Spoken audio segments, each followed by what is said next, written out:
And 1, 2, 3, 4, 5, 6, 7, 8, 9, 10. Guys, welcome everyone to another Saturday night edition of this time Have Professional Life. And as you guys understand, we're trying to improve our ratings, get more subscribers, as they say, with being more professional in our business. I'm So keeping my today, clothes on. and Lisa is wearing clothes today, so that's good, and me. So today, guys, I just want to say thank you in advance to everyone who's going to be in the chat today and also lurkers. We appreciate you as always. Today, guys, we got great guests. We got Ronnie Hart with channel Hart Pickers. And I'll put Ronnie's channel in the chat, guys, for you to subscribe. And I know most of our audience, they already are subscribed to Ronnie. So and we really appreciate that because Rani is a great mind in my opinion, not just on topic of reselling, but business overall and YouTube and social media. So guys, please don't be shy. Ask questions in the chat, and hopefully, I mean, we don't get a lot of people in the chat usually. Hopefully, we'll get some more today. But hopefully, guys, you can ask Rani some questions. And Rani started his YouTube journey a while back, guys. So consider him OG, as they say here in the United States, original gangster type of YouTube personality or reseller, or you can call him Yo, yo, whatever what's business up, person. Ronnie? You gangster, man. Come on. Yeah, Original degenerate. More like it. yeah, Degenerate?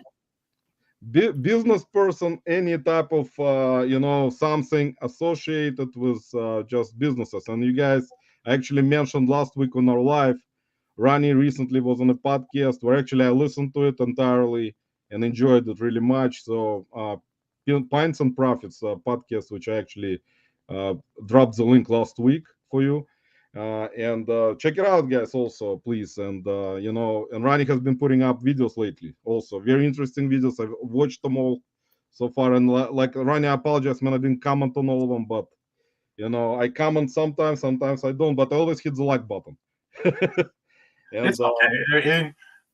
People watch. It is what it is. It's weird how some videos get traction, other videos don't. But yeah, but that's you know better than me for sure, and a lot of YouTube content creators how that particular magical YouTube world works. Since you started it the way, well, you'll tell everyone when you started. But let me say hello first to our audience today, our beautiful audience in the chat. As I say always, we got Marie Perlet in the house. Marie, look, it's Rani. She is happy to see you. Marie, welcome. We got Phil Five Dime in the house. Is that dog pound open? Is the dog pound open? Phil, welcome. Appreciate you stopping by. Phil, dog pound will be open tomorrow in Las Vegas with the Raiders. We got Mr. Sadie in the house. Rani Baba. You know Mr. Sadie most likely. yeah, We got long story short, Bobby in the house. Also, Bobby, welcome. We got Patrick Murphy flying by in Ohio saying hi to everyone. Hit the like button. Appreciate you stopping by, Patrick. Biggest Chick-fil-A time. There you go. Bobby's going to Chick-fil-A today. Right away. Ooh, we're Without Taco curbing some Bell. calories. We got Christine Anderson. Oh, yeah. Hey, how are you guys? Christine, welcome. Patrick Murphy is asking the Cape, as in the Cape Radio. Ronnie, you want to answer that? I don't know what Cape Radio is, but Ronnie is from the Cape, by the way, if you're not familiar. I don't know where Cape Radio is. Uh, Maybe it's like a local radio station. I don't know. Maybe. Patrick, so there's your answer, man. We got Mel in the house. Mel flips it, popping in for a bit. Mel, welcome. We got Lori and Kyle. Hey, friends. Happy Picker, Grumpy Picker in the house. Guys, thanks for stopping by. We got Landshark Picker Craig. Beautiful audience. Craig, welcome. We got Christopher Nutter, last week's guest in the house. Hi. Christopher, welcome. And so, guys, I put once again, I'll do it throughout the show. I'll put Rani's YouTube channel into the chat. And Rani, tell everyone about yourself and when you started your YouTube journey. I know it's been a long time ago, kind of long time ago, in my opinion, for reselling YouTube. And tell audience a little bit about yourself if they're not familiar with you. Okay. I'm from Massachusetts, particularly the Cape Cod area, which is about an hour south of Boston. Um, I resell mostly men's clothing, other things also, like in season. I do love to look at yard sales and estate sales and that kind of thing. Really hasn't happened all that much because I need surgery on a knee, and I've been on my weight loss journey to get to that point to get the surgery. So, I'm down probably like 100 and probably close to 150 pounds at this point. You So, lost me. Man, not bad. That's great. Congratulations. yeah, it's been good, but it still continues because it's an ongoing progress, ongoing project. But I've been selling on eBay full time for about since November of 2013. So whatever long that is, like Almost 10, how long- 11 years ago, yeah. and I started my YouTube journey. Well, no, yeah, 13. I think I started my YouTube journey around is either early 2011 or 2012. I forget. I should have maybe looked, but it's been a long time, and most of the people that watch my channel, I bet you right now, they're not even reselling anymore. They're dead. They're dead. Guys, we're gonna bring them from the grave. They're watching from above, I guess. But YouTube is a weird thing because it went through so many different intervals of reselling is coming and going and that kind of thing. And I love to do it. Kind of, I'm doing it now. I kind of started making videos again because of just I wanted to keep myself accountable as I try to get to the point where I want to get to with my business, which is next year I'd love to try to get to $250,000 in sales. So this year I'm probably on pace for about 90. It's not, I wanted 100, but I do other things kind of to keep myself mentally sane, because if you just do this reselling, for me anyway, I can get very secluded and kind of just put, and everything, a lot of things were going on in my life over the last year. I kind of put up a wall, keep people away, and so on and things. So, I do other things to kind of keep myself occupied, keep myself, out there with people, just other than just going home, going to thrift stores, going home, going to thrift stores, and getting into that rotation where you don't have that interaction with people really all that much. Right. Which is that's what happens all the time. Ronnie is correct. I mean, even with reselling, as much as you enjoy it, there are other things in life that you want to enjoy. Even though it does make you money when you resell stuff, and not just resell. Some, of course, social media creators make money from social media, not just from YouTube, from Facebook, from Instagram, TikTok, so on, and live selling. So, but in reality, Ronnie's, by the way, it's amazing. And Christine is saying that she's a great job on weight loss. And that's amazing, man. 150 pounds is not an easy thing to do, man. Believe me. I know how hard it is to lose weight, guys. And most of you in the chat also will agree with me on that. It's not an easy thing, but it's amazing, man. I actually have a lot of respect for people who actually put a lot of work into trying to lose weight, because it does affect your everything, not just your health, but also things that you do with your life and work and stuff like that. So it's amazing, man. It's great. And see, damn, Ronnie, congrats, man. You lost me plus a small child. So Marie is right about that. And Christopher Nutter is asking, what's your 90-day total in sales? Chris? I think right now it's around 18,000. So it's around 6,000 a month. But it was summer. Before summer, I was at around 8 to 10, and then, or I was at about 10. But then I spent time in the hospital for 2 weeks. Then it fell down. Then I picked it back up. Then summer came. It's been a up and down little, thing. And also in the summer, I kind of work another job to just because I want to get out. I want to like I said, I want to do other things. So in the summers where, I used to be a chef in the restaurant for my best friend's restaurant. Recently, I got into driving for Lyft and Uber because where we live, it's actually one of the most, what's the word I want to use?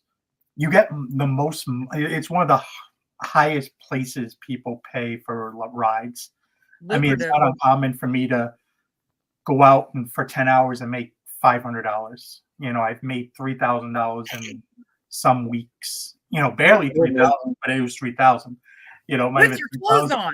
That's money. That is lucrative. Uber around anywhere else. My goodness. And people, if you Google like Boston YouTube and Boston Uber and Lyft, you can see there's other drivers doing the same thing, making upwards of $200,000 a year. I don't have I just don't like doing it that much. I'll do it in the summer occasionally. You know what I mean? I don't do it every day. I do it more so on the weekends. When the bars and on the Cape are busy because of college kids. Not so much recently. Kind of slows down now. We're off season, so it's really only good for a few months. It's good from Memorial Day to maybe Labor Day, but then weekends are fairly good because didn't know this before. Cape Cod's a wedding destination place. There's weddings everywhere, and I had no idea that was a thing. There's been some famous people that have had weddings here, like the guy from I think it was last year. I think it was the guy whoever played Captain America. He had his wedding. I forgot his name. Lisa, maybe you remember his name. The actor, I forgot. Pop culture. Sorry. And then Peyton Pritchard, the Celtics basketball player, recently had his wedding here. So that's just what I know of. I know there's other people. I mean, there's weddings. There's some wedding destinations here that it starts at $100,000 to have your wedding there, and some of them are $1 million weddings. Like there was a wedding they had Bruno Mars sing at their wedding. I mean, I don't know what Bruno Mars charges, but I bet you it was probably more than the wedding. Bruno Mars probably charges a lot, Ronnie. I think he probably does Uber also during summer months in Cape. But actually, it's kind of that's great. And Uber and I do DoorDash sometimes here in Cleveland. Not right now much, but sometimes I will drive. It depends because there is a lot of competition with that also, especially here in the city of Cleveland, because we got a lot of DoorDash drivers, Grubhub, Uber Eats, and that's kind of a lot. I actually originally, when I started doing it, there wasn't that much. Now there's like a lot of drivers, but you can choose like specific times where you can go, and if you want to go because you work for yourself, and you can select your own schedule. So it's kind of nice to do, as you said, with not just Uber Eats, but with DoorDash, Grubhub. There are a bunch of others right now that doing it. So, Chris Evans, Patrick Murphy is correct. Thanks, Patrick, for letting us know about that. We got, let's say hello to Michelle, Lucky 90s. Welcome, Michelle. And Bobby is saying if people throw up in the back seat, do they pay extra? Ronnie, I think they do actually. I don't know. You can charge them. I have, luckily, knock on wood, I'm coming up actually on, I think it's 5,000 rides, and I've yet to have somebody get sick in the car. Luckily, I mean, it's a law of average. It's probably going to happen eventually, especially if because I do a lot of airport rides too. So the airport rides are not that bad because I can take people to Providence bus station because they have an Amtrak there, Boston, so I focus more on that, but also on Friday and Saturdays in season and during like super holidays. Like 4th of July is crazy here. Like you turn the app on, you will not stop all day. Like it is you have to literally like turn the app off because it's just, you'll go and it's just ride after ride after ride. And I'm like, I hate it.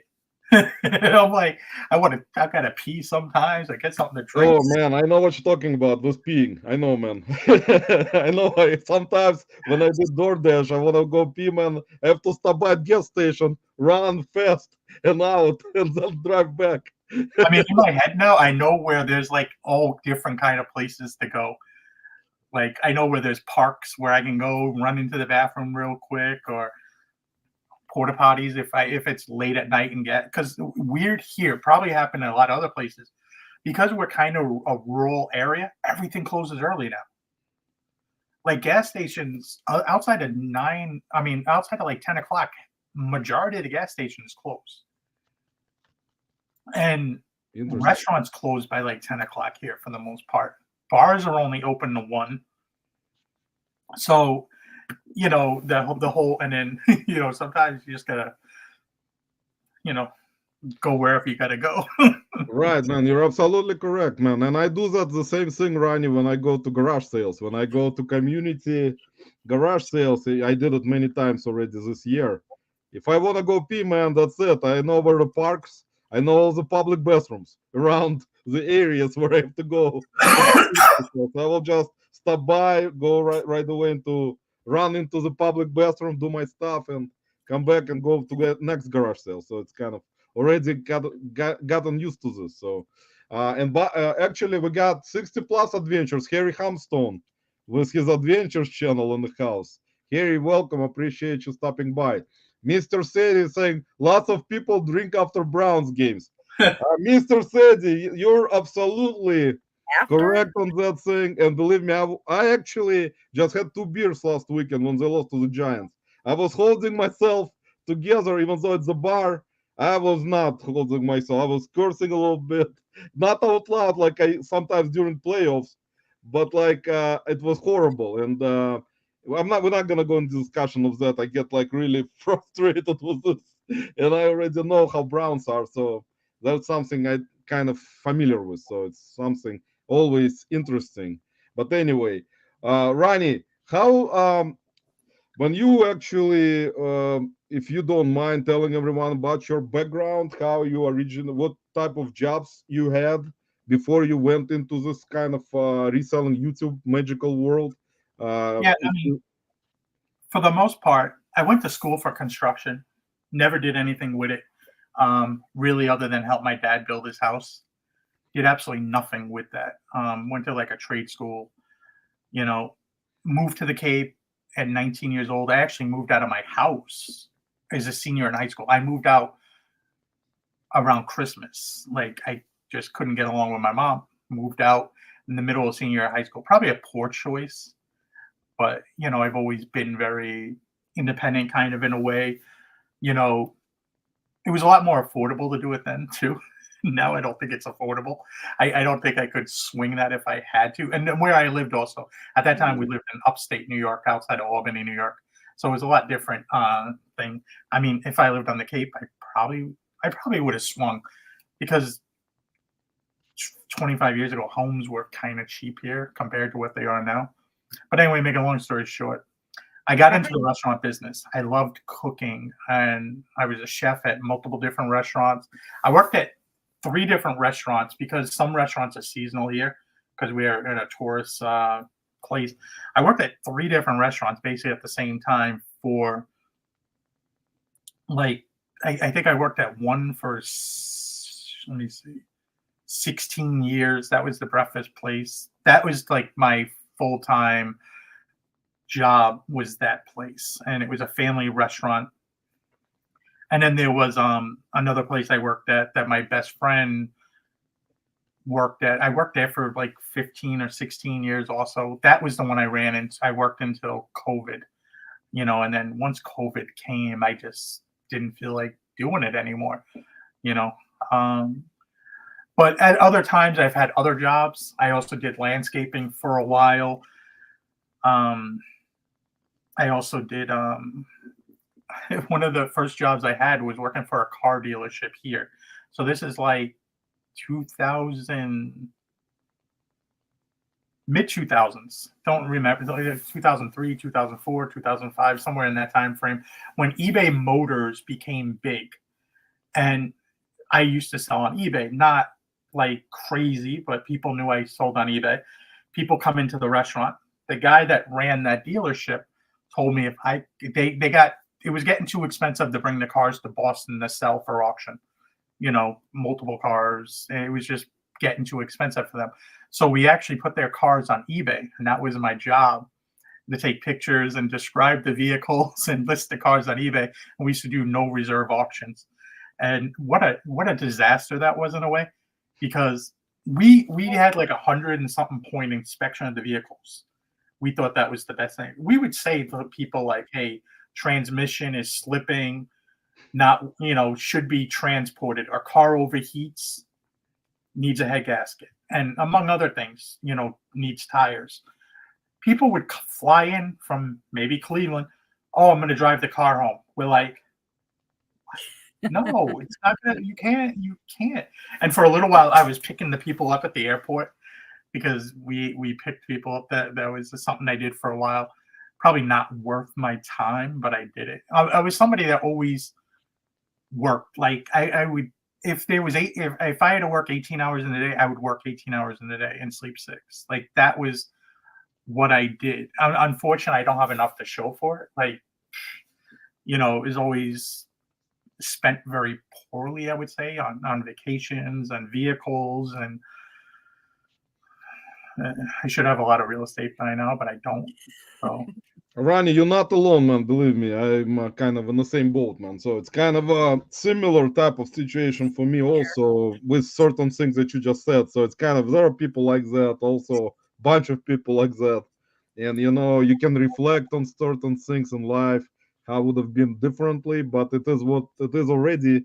So you're kind of trying to, better than me, man. That, and you've done amazing job, with just working different jobs, and like me, man, throughout my life I've been working also different types of jobs all the time, and it's kind of something already that I kind of already know, gotten used to it already. So something that probably will not change, because I'm 46, and if I was trained with a lot of different things, doing a lot of different things, so I can find myself some craft. If that reselling thing, as they say on YouTube, is dead.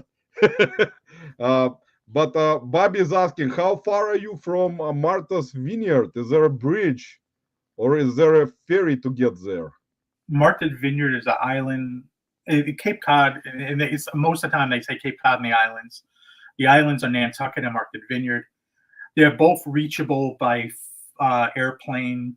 Not so much this time of year. In the summer, they have flights from New York City though, on JetBlue, and I think because JetBlue flies into our local little airport now from I think they have two. I think it's United also flies now, so we have a few flights on JetBlue every day and a few flights from on United, and I think we have one from Washington D.C. I think, if I remember right. But anyway, so you can fly in, but really that's not really too much of an option. So most of it's a ferry ride. Right now they have a vehicle ferry, which it does cost money. Martha's Vineyard's kind of cheaper. It's about $250 to bring your vehicle over, I think.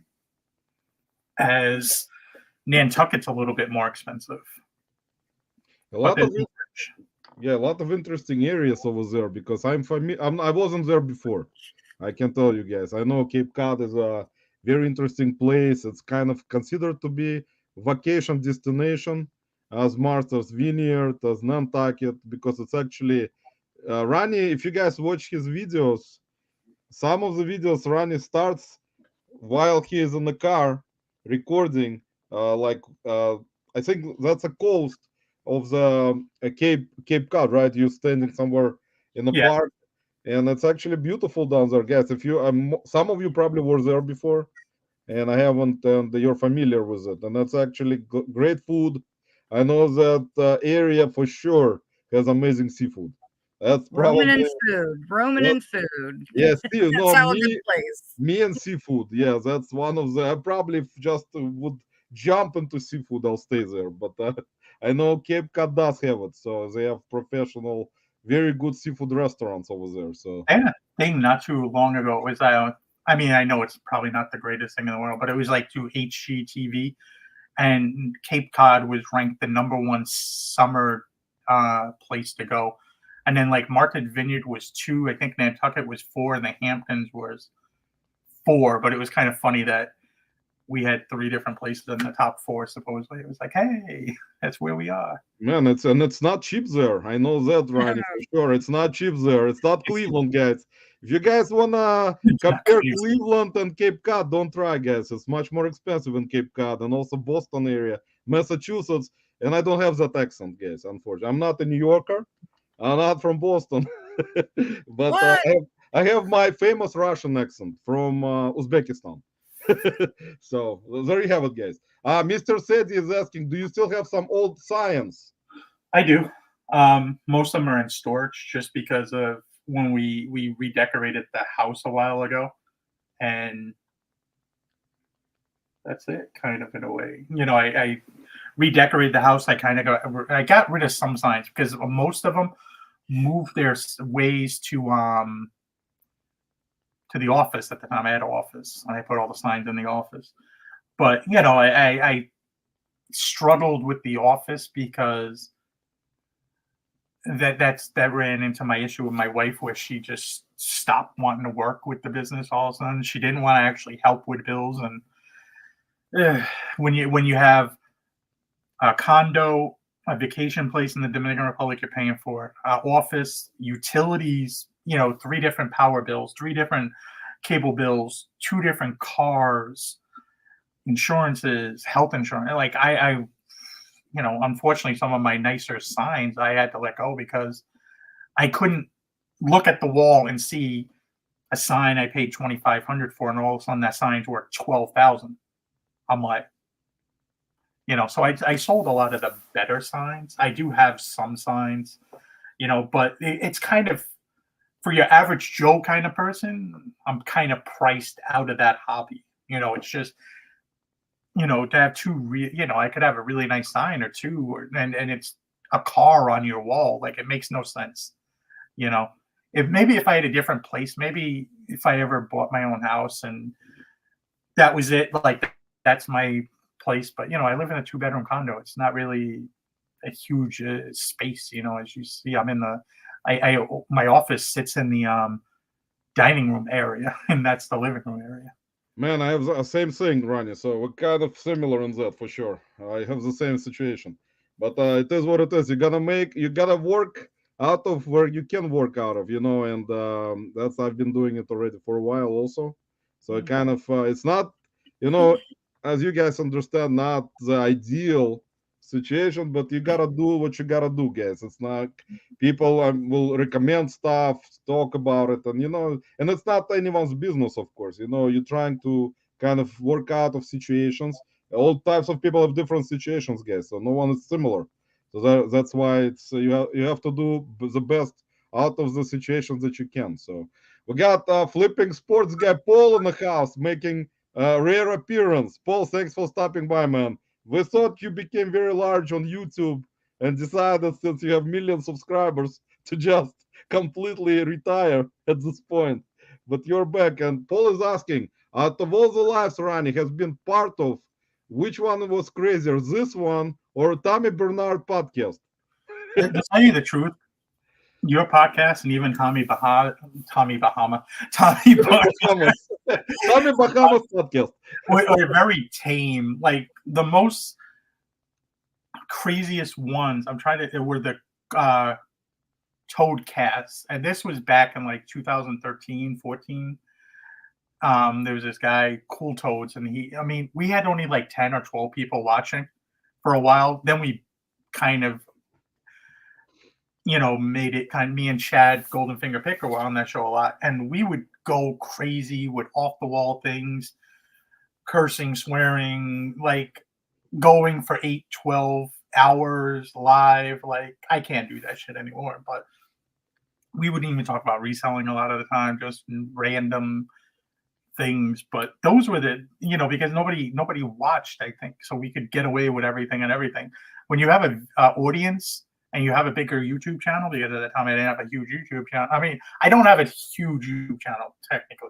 If you really think about it, I've been doing this for 12 years. I have 14,000 subscribers. I think I've been stuck at 14,000 subscribers since COVID. Like, it's just, I think I've actually lost subscribers since COVID, if you want to be honest. I think I was close to 15. It's just never been that thing to build an audience. This has never been a thing to build income off of. This is my personal experiences, and I'm just making something that I can look back on. Like currently, the videos are just for myself to keep myself motivated and to keep myself accountable for things and stay away from like depression and shit, and just be able to focus on things every day. I made some videos this week and I actually made a mistake and I deleted a few of them. So I'm in trouble. This current video may not be the greatest video this coming week, but it is what it is. Like at the end of the day, I'm not going to put a lot of editing into this. I'm not going to, but at the end of the day, I'm not charging for anything. Everything is free. Not that saying charging for anything is wrong, because some people have a great product. A lot of people put a good amount of time into something, but there's a lot of people that get an audience and they're not the biggest what is it, like eBay sellers to begin with, but then they want to, because they know the background of eBay, they know the rules and ins and outs, they want to promote themselves as like a freaking guru, and that's just dumb. It's just people kind of getting in and trying to find some way to make some money, and there's nothing wrong with it in a way, because you see this happen with everybody.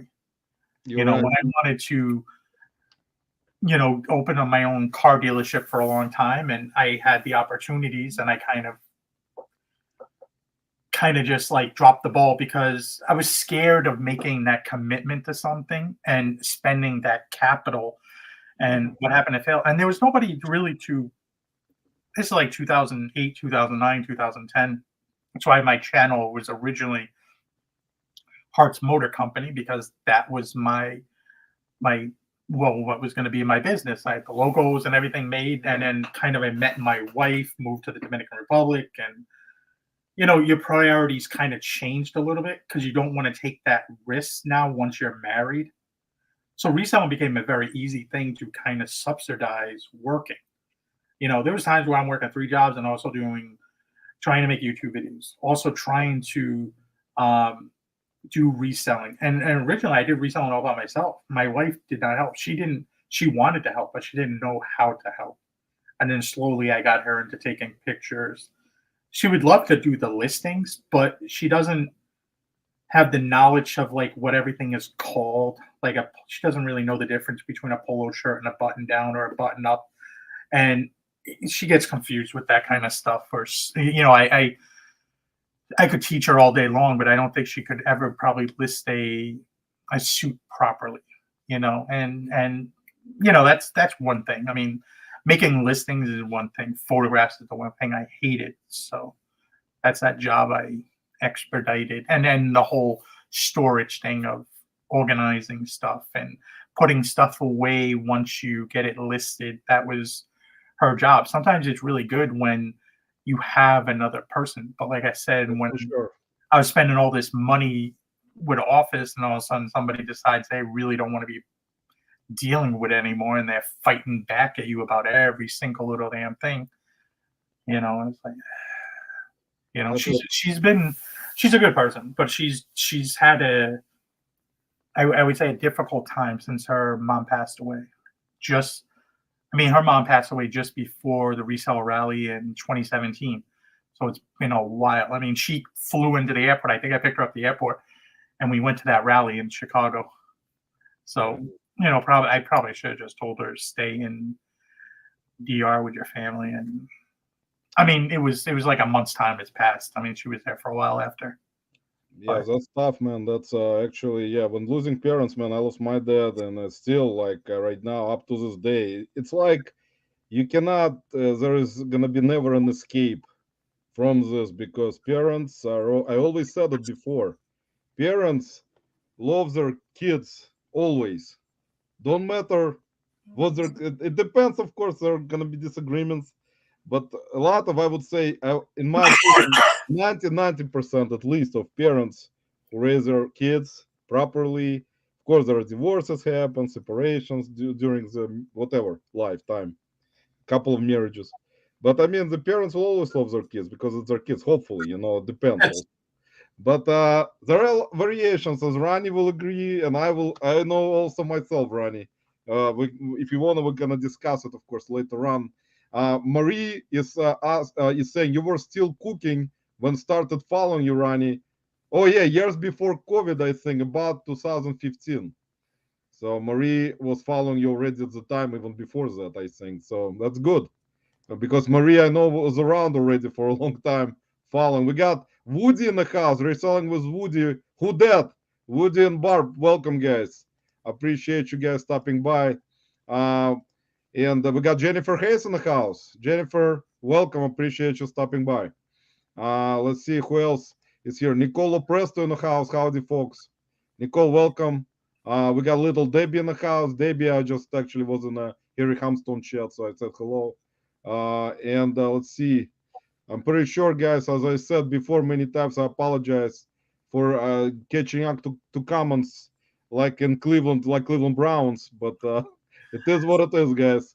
Sometimes you just have to let them in the comments and just like, yeah, sorry, guys. Exactly. We're done. We're done. Like Browns play every week with their offensive line and getting their quarterback who doesn't even know how to play anymore properly just drops down and dies. Well, I think he lives getting rubbed on by men. Man, I have a feeling, Ronnie, that there, after those massage treatments, something happened to him with his brain.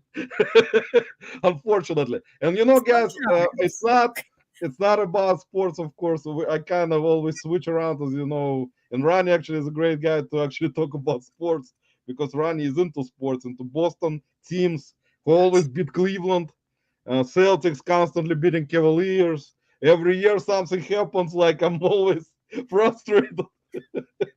We always play against some kind of teams either from New York. Like this year with Cleveland Guardians going into playoffs right now with baseball. Most likely we're gonna end up playing New York Yankees, legendary New York Yankees again. But this year I have a feeling our bullpen is better than New York Yankees, but we'll see. A lot of people, we got fans from New York Yankees fans in Cleveland here, so it's nothing. Something there's not that something that I don't see. We got Big Bro Auctions in the house. Greetings and salutations, Big Bro. Welcome. We got Soda City Flips, Shane in the house. Oh, look, Lisa is alive. Alive is subjective. But Shane, welcome. Shane's alive, and for all we knew, he got flooded away. Maria is saying my dad passed away in 2010. It still hurts me like a bus even few years. Maria, yeah, sorry for your loss. And yeah, my dad passed away in 2019, right before COVID, like day December 30th of 2019, and COVID started in officially in the United States, if you guys remember, in March of 2020. So that's kind of where it started. Kind of maybe a little bit earlier. Grams and Puffs, Vintage, Corey, and Teresa. Hey everyone, welcome, guys. Appreciate you stopping by. We got Angela in the house. Angie, welcome. Perfectly blessed. Thanks for stopping by. So, guys, before we continue, I forgot to say it. Hopefully, everyone is safe and in those states affected by Hurricane Helene, and that's Florida, South Carolina, North Carolina, all the East Coast, I think, right now, and even Ohio here has been already affected. We had the rain, a lot of rain today. So hopefully, you and your loved ones are safe, and your friends in those states that were affected by this hurricane. And then guys, those hurricanes every year they happen, so that's kind of something you can't escape. And Ronnie, so how did you gotten into YouTube itself? What kind of channels were around in the before? I think if you start even before 2013 at that particular, because I didn't watch. I did watch something on YouTube, but not reselling related whatsoever. And then I started. I actually found Pete's channel because I was watching something. Uh, it's not even wasn't resale related, and I saw his channel come up. I wasn't subscribed at the time, and I kind of was already doing reselling a little bit at the time, kind of not like full time like right now. So it came up, and I started watching, and had like interesting accent, and I'm like, where is this guy from? It's like he doesn't seem like he's Russian, doesn't seem like he's Ukrainian. And at the time, I wasn't like worried about that or anything, curious about where, but it looked like he was from somewhere in Europe, and with his accent, because his accent was different from mine, but it was kind of interesting. And I started watching his channel when he was with Adrian, and it was an interesting concept, and that it reminded me at the time of my, which I told you before we went live, of the business at the time I was running with my partner, because I had a partner in business also in a shop, but we did computer repairs, we did data recovery. So I started that. I looked at his situation, and that's when I started watching only him, without anyone else on YouTube. I kind of started watching his channel, his original videos when he was walking around at his home, showing stuff. So how was it for you? What did you start watching before you decided to go into this YouTube? All right, the YouTube thing became popular with me when I lived in the Dominican Republic. So like 2009, 2010, because watching TV in the Dominican Republic, there's not a lot of like English speaking channels, and my Spanish was very poor. So unless I liked watching The Simpsons in Spanish, it wasn't really all that great. There was a few other shows that were kind of popular, like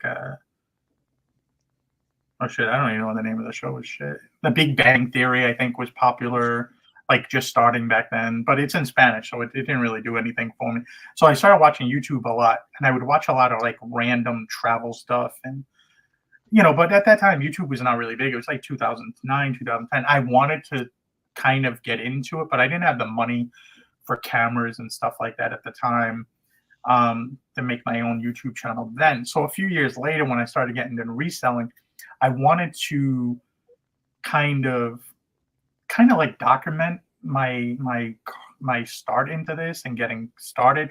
And it was kind of more for myself. I never, when you're getting 50 to 100 people to watch a video over a month, you're not thinking anything's ever going to happen of that. I mean, I remember it took months for me to get to 100 subscribers.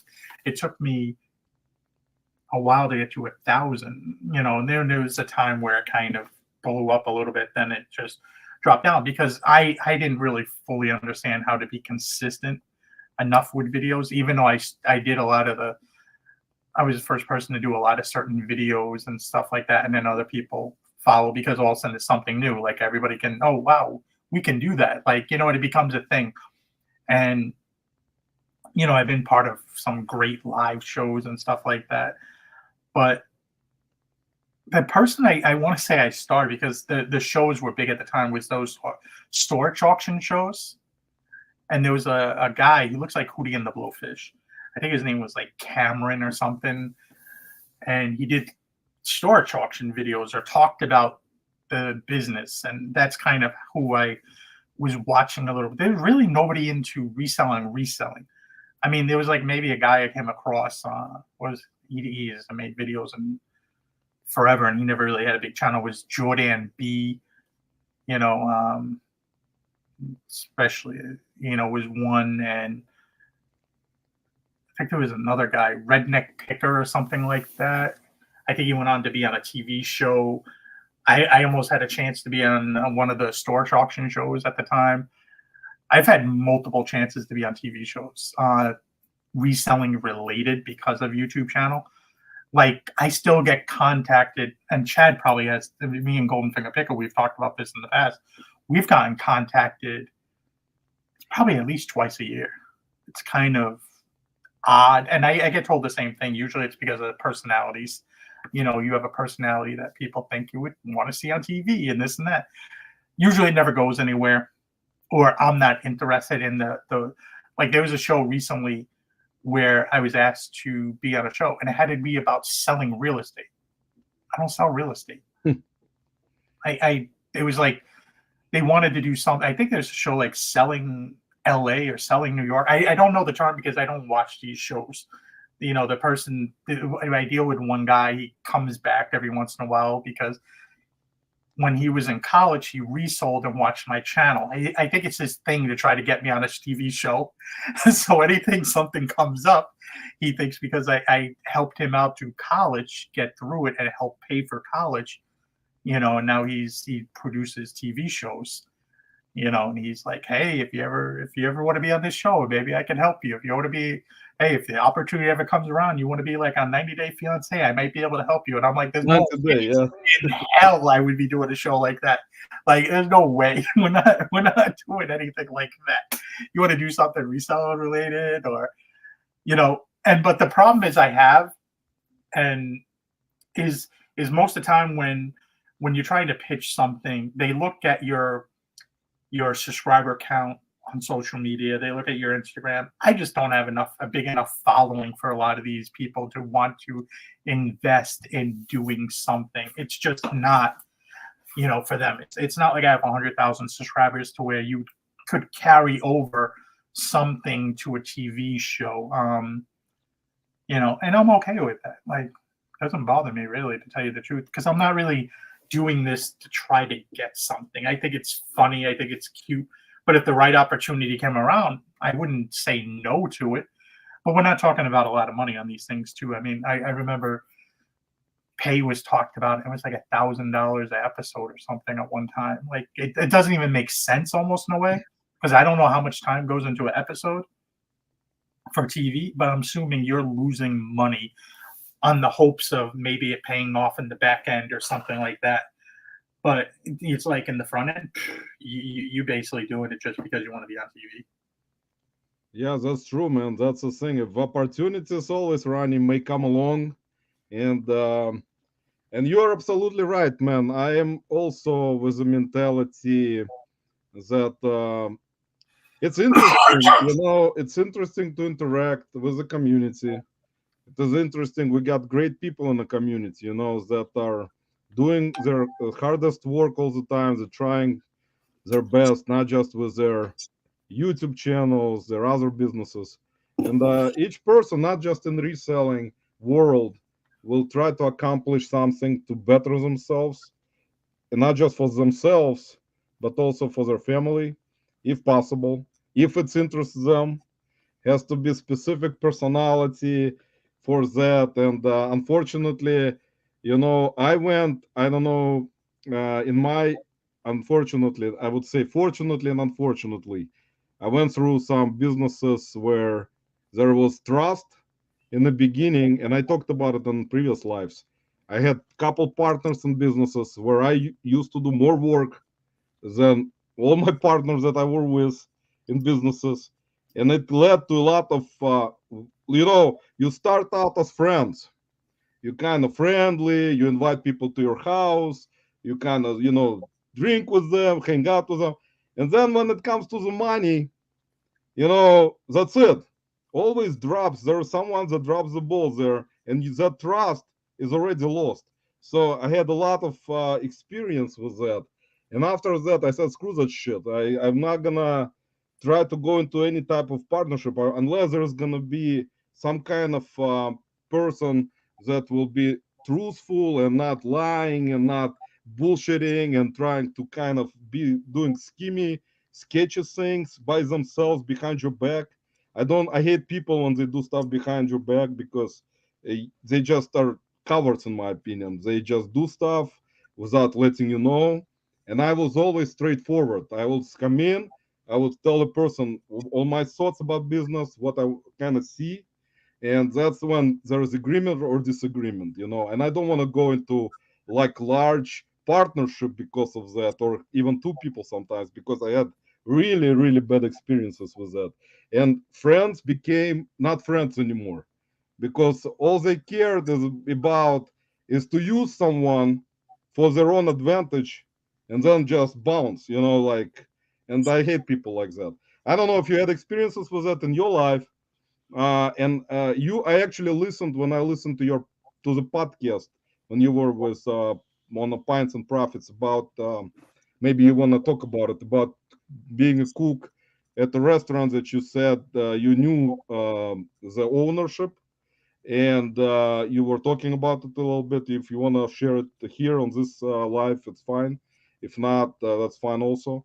But I was in the same kind of boat with the company I used to work for, where it's all family owned, like all like husband, wife, kids, and uncles and crap like that. And I was working, and there was always talk. I wanted to get a raise, also, which you actually said in your discussion, and they were like, "You're not, we're not gonna give you a raise. You know, we knew you from like 15, 20 years ago." And I'm like, guys, we're not talking about how long we knew each other. I need money. You know, I'm not joking around here. I need money to survive. I mean, it's not like we're like, you know, I'm living with you and that's why I'm not getting paid. And eventually it turned out they are shitty. And they were like, they eventually tried to get rid of me. And I was really pissed off at the time when I found out from one of my friends who worked with us. And I just didn't want to see them no more. You know, they pissed me off, man, so bad. I said, one more time I see one of them, I'm gonna smack them down. You know, I was not happy, and you know, I just refrain from that kind of stuff now. Like I'm trying to be kind of more calm and not get nervous about it because they knew if they see me, I'm gonna fucking bash them upside the head. You know, they're not gonna be surviving that. You know, but it is what it is, man. I just don't wanna. We got John flipping in easy and Jenna flipping in easy in the house. So guys, welcome. Appreciate you stopping by as always. We got Commonwealth Flipper in the house. Kevin, what is this? Ronnie, reseller royalty. See, Kevin is calling you reseller royalty, Ronnie. He watched you probably when he was starting out. We got the roller squirrel, Kristen in the house. Hey, Roman, thanks for stopping by, Kristen. Appreciate it. So, Ronnie, when you started your YouTube channel, did you originally started doing like specific videos? Because I didn't. I'm sorry, man, didn't watch your all old ones, original ones videos. Did you Oh, it's start? okay. Did you start doing specific type of content um, for like reselling specific things? Or it was a different type of format back then that you were trying? Right. I'm going to answer your first question from before, though. The restaurant thing was, I worked for a family restaurant. It was chaotic. You had a sister and brother. Their father owned it technically, and then you had the brother-in-law of the sister worked there, and it was just chaotic thing. I was always worked under the one brother or the son of the owner, and we had a good relationship for many years. I mean, I worked there for 16 years, from 1996 when I no 1998 till 2012 or no. Yeah, no, 2000. Whenever I said before, I can't remember. 2000 into 2013 or so, and then I came back for a little bit when he had knee surgery. I helped out on weekends because they didn't have capable enough people, and I probably should have came back because they were very good to me. The problem was you work somewhere, you work with family. They were kind of dysfunctional themselves, and then you get thrown in there, and you're there for so long, you become like an extended part of the family in a way. I mean, there was times where I was taking their kids to school and doing all these different things. You do multiple facets. For the most part, I was a short order cook there, but I was an extremely well paid short order cook because they paid me extremely well. They paid for my health insurance. That became my issue when they stopped paying for my health insurance. And this was before the whole Obamacare kind of made it easier. Probably the only thing he did that was kind of good to get health insurance, kind of. You know what I mean? It made it easier, more streamlined to get insurance. Before that, I didn't know. And when I originally was doing that, I was paying a lot for health insurance. Like I was paying over $1,000 for health insurance a month. Like it was as much as my rent at that time. We're talking about 12, 13 years ago, whatever long it was, and things just happened. I walked out, came back, then I had like a 5-week vacation planned, 2 weeks in Orlando, and then 3 weeks in Dominican Republic. This is actually the first time I ever met up with Golden Finger Picker. He met us in Orlando at the place we were supposed to go to Orlando because that was his big thing. He never been to Disney World. He wanted to go see Disney World. Kim wanted to see Disney World. And they had a family emergency. I'm not going to get into it. And they had to like leave the next, basically a day later. So he never did get the opportunity to go. And then, but anyway, before that vacation, they were saying, "Oh, we lost a cook," and then we had another cook on that was going to leave, and he was like, "Yo, you can't leave because," and I'm like, "No, everything's paid. Like I'm leaving. Like I get 6 paid. I work my ass off. We had this thing where I get 6 paid weeks a year. I didn't take out any time that year off. We're now in basically started December, and I'm like, no, I'm going. Like that's it. Like that's the end of the day. Like I'm going. I'm not cutting it short. There's a wedding I'm going to. I think it was actually 2 weddings in the Dominican Republic at that time because a lot of her my wife's cousins, started getting married around that time. And the reason, one of the reasons why I met my cousin was through one of her cousins, and he was having a wedding, and I wanted to be there for that wedding. He was my best man at my wedding there. So, there was just no way I was going to miss it. So I wind up just leaving. I should have worked myself back into it because it was just, I should have worked myself back into it. They just actually sold the business not too long ago. And I wonder if I could have worked out a way to get that business, because I would have loved it. That would have been my thing. I loved cooking, but at some point you get burnt. I was doing it too much was the thing. I'm being a chef at nighttime, taking care of restaurants.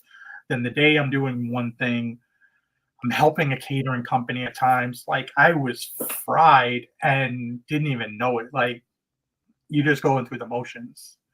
But I wanted to relax more, and that got me into reselling because I seen it as another way. But I mean, my best month of reselling, I only did like 7,000 when I decided to go for full time. It wasn't like I was making a huge amount.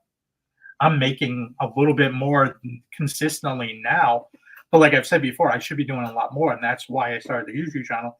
Again, started up making videos to kind of push this narrative to get to 20,000 a month, or even higher. Like I don't want to do 1 million because I don't have the bandwidth to do $1 million. I don't have the employees. There's just too much going on, but I can do $250,000, I think, easily. And I just need to do it. So that's it. That's on that question. Then you were talking about YouTube early on. I get sidetracked a lot. So I'm lucky I'm not keeping myself. This ADD thing is real. But me too, man. Me too. I know. But when I started making videos, it was more so just showing what I picked up. Yard sailing. I was more into Amazon early on. There's some videos where I'm talking about selling books on Amazon, selling video games on Amazon. Like I was not Amazon was good at one point, but Amazon's fees got really crazy, and I got out of it. I just actually sold something on Amazon the other day. I haven't sent anything to Amazon in 7 years. I just got an email today saying I need to update my credit card on Amazon, and I forgot because I need to go on there actually and see what I have on there because I have no idea what's left. I bought out the content of a CD store, and it was a bunch of new CDs, and I sent that in. I think that was one of my last things I sent in to Amazon, like 2016, 17. When I had a warehouse at the time, and there's a YouTube video somewhere on YouTube about it, where I sent in all these things, and I made a lot of money off of that. I don't know the exact numbers, but I paid like $500 for these CDs. Sold them to another reseller once I went through all the CDs for $500, basically what I paid, and then sent all the good CDs in. And I know it had to be upwards of $20,000-$30,000 off of that. That was probably my biggest not bad flip thing. If you want to talk like total, buy and everything like that, and that was from another person. Another reseller sent me that. Now I'm running out. And Jason, it's outside of Boston, but at the time I showed him just got into reselling. He just got out of high school, and he wanted to come to the Cape. He wanted to see some thrift stores. He wanted to see how I had my office set up, and I showed him and everything at the time, or warehouse at the time. And he seen that ad, and I called it up, and it was local to me at the time. I had a Ford Excursion. I filled that Excursion up, and the whole back of that truck was filled with CDs. Yeah, man, that's not a bad flip, Ronnie. I mean, just the whole transaction of it.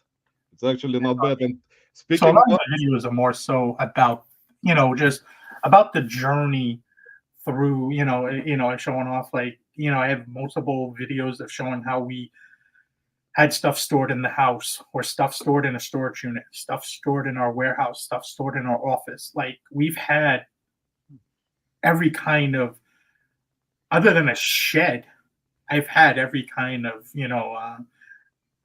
reselling, our thing. But the problem is I never make enough to kind of, the Amazon days. When I was doing Amazon, eBay, I was doing probably $250,000 a year in sales when I had the office, or the warehouse, I should say.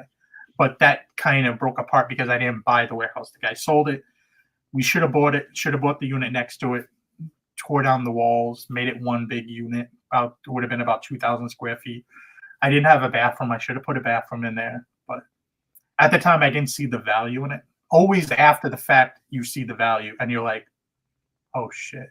Yeah, man, that's true. That's actually true. Back in the day, also with those prices for business real estate, not right now, guys. Right now it's a little bit different.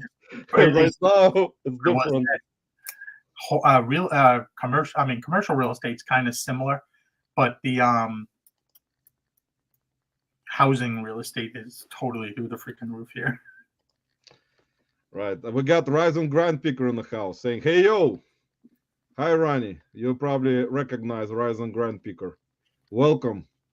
Appreciate you stopping by. And Kevin is saying, Rise and Grind. G's, all the OGs stopping by. See, and Rise and Grind is saying, thanks, Kevin. But you're right, Ronnie. I mean, real estate and commercial real estate nowadays, compared to what it was back in 2013, even before that, if you guys remember those great years, not just for commercial real estate, just regular real estate. Buying houses was different back in the day. Food. That's true. I mean, but times have changed, guys, and now it's all different. So, but in reality, Ronnie is talking about Amazon, and I did actually also. I still sell on Amazon. I do FBM. I don't do FBA. Did you do FBA, Ronnie? Did you send the stuff to Amazon warehouse? It was sent into Amazon. I did not. I could have did the self-fulfillment thing because I had the space, but I didn't want to. The big thing was trying to get the most out of your items because of FBA. I mean, people were paying $35, whatever Prime was. So you'd price it just enough that they would get Prime.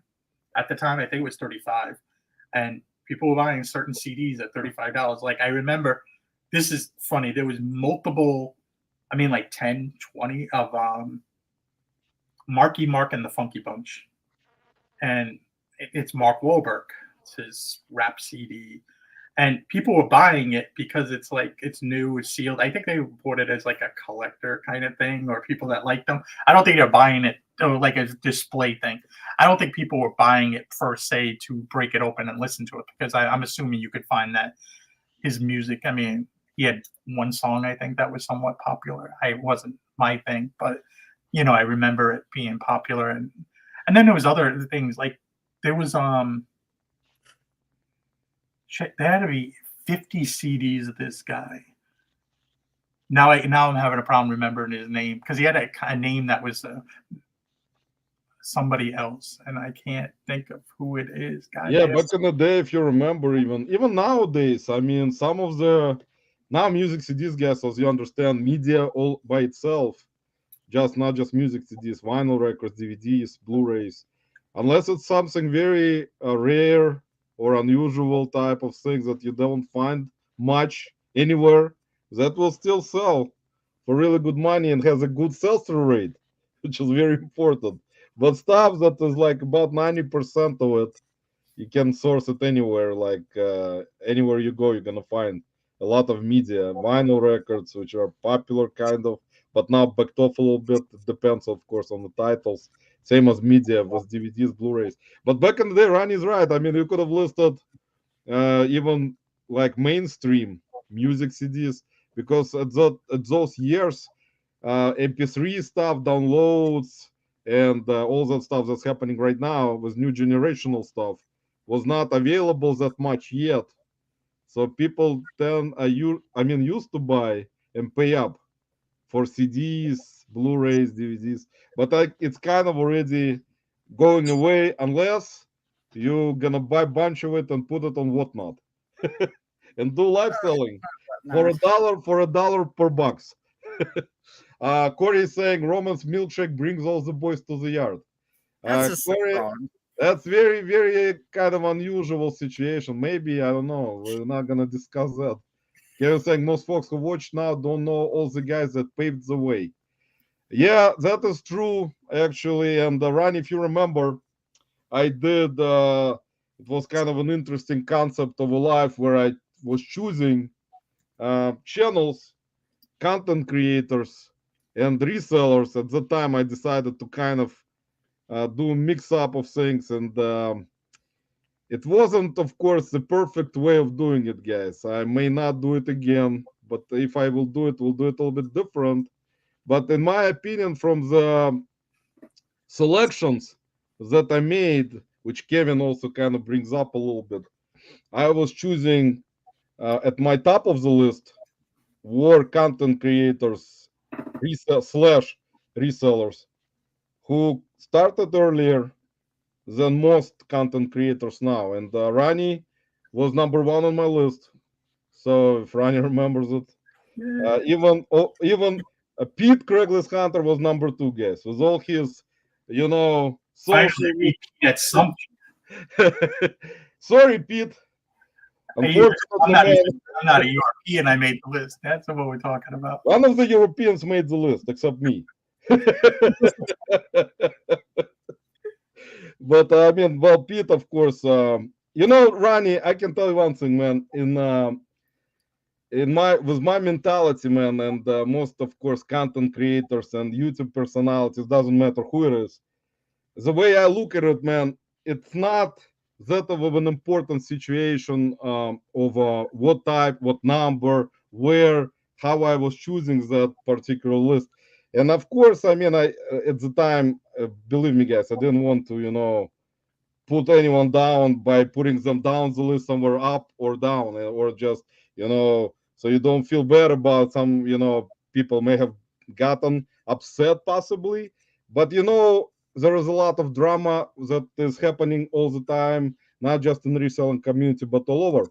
It was sometimes, an interesting kind of concept to do it, but I just decided I didn't research it at the time, unfortunately, maybe for me and the audience who were watching us or watched us at that time.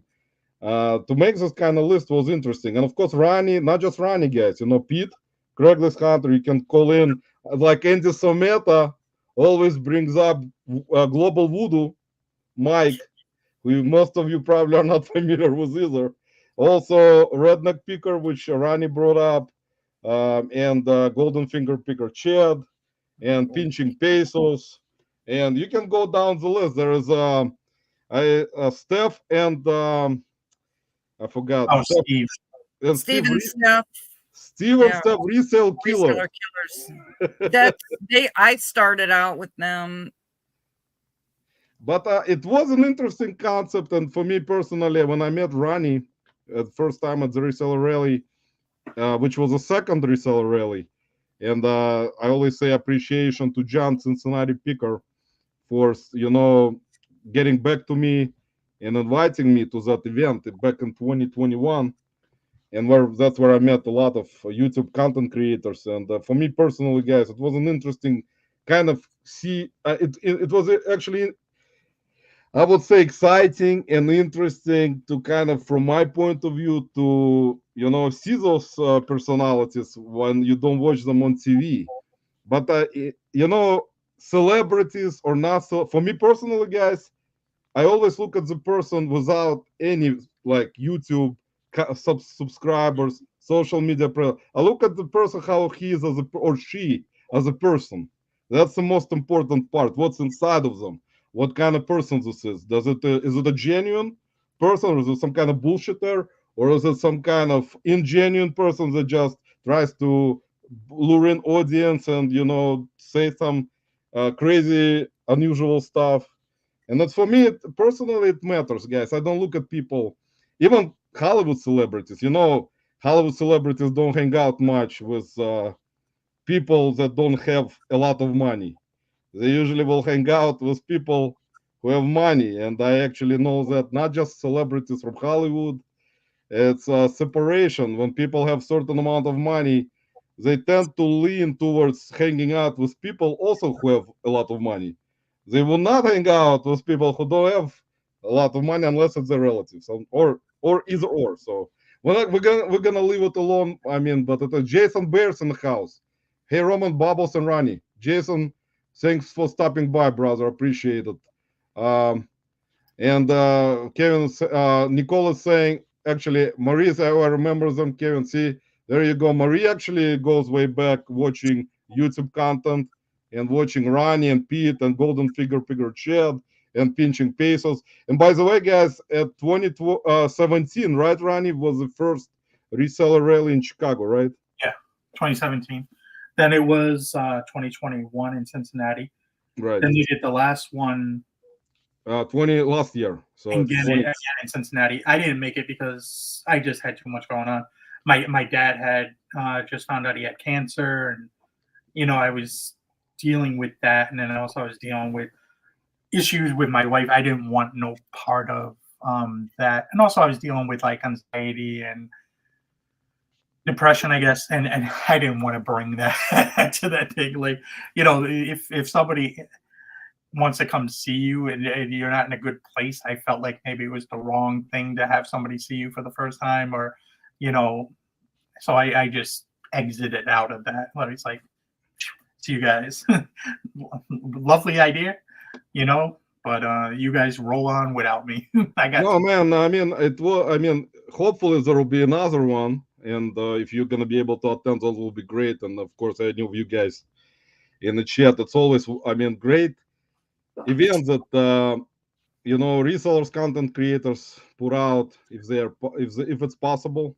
I mean, right now it's not that cheap to put those events out. Ronnie knows it. I mean, they've done the event in Chicago, and Ronnie was actually one of the organizers in Chicago. And I think, Ronnie, were you? I'm not sure actually in 2021 if you were one of those. I think you were. Yeah. And it's not an easy, as you guys understand, and most of you who've done those events, Corey and Teresa were part, and Kevin was part, and organizers. I mean, it's not an easy thing to pull off, and it takes a lot of time, not just doing this kind of event, but you're kind of taking time away from your own business also. So it's not an easy thing to put out. And of course, if you have people around, sponsors sometimes also helps.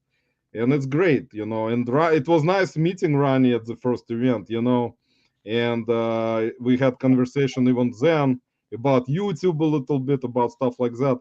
And it's not an easy thing. I mentioned it many times, to create your own channel, to continue doing content. And Ronnie knows, since he's been doing it for so long, through all those health issues and stuff happening in his life.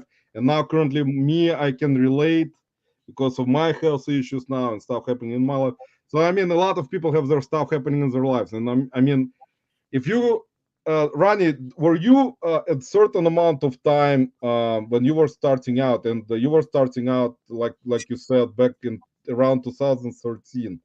Were you trying at the time to kind of envision that this particular content for the reselling that is happening currently, will it bring a lot of content creators doing that kind of content at the time when you were starting out, or was it something that there were few that were trying? When I started it, it was just like I said before, just something to document kind of my journey at the time, because I wanted to do something on YouTube. I didn't know what it was. I thought I would have been doing stuff with cars and stuff like that, but I mean, it probably would have made money because some of the biggest YouTube channels now are car related. There was a time where I wanted to get my brother involved in something. We wanted to fix like damaged cars and stuff like that, and that became a big thing on YouTube. But my brother did not see the vision and it couldn't get over the fact that I would be paying him, that he would be earning an income from me. And at that time, he probably would have been gun-ho now, because since the death of my father, we've been more closer. Because little age difference, me leaving house early in school, and just there was a little, and we got in trouble in something, and he snitched me out. So I had a little animosity there for a while, that you snitch out your own brother, that's something to save your ass. Like, what are you doing, boy? And I had to fight my way out of it, and it cost me a lot of money, and I was pissed off at this situation.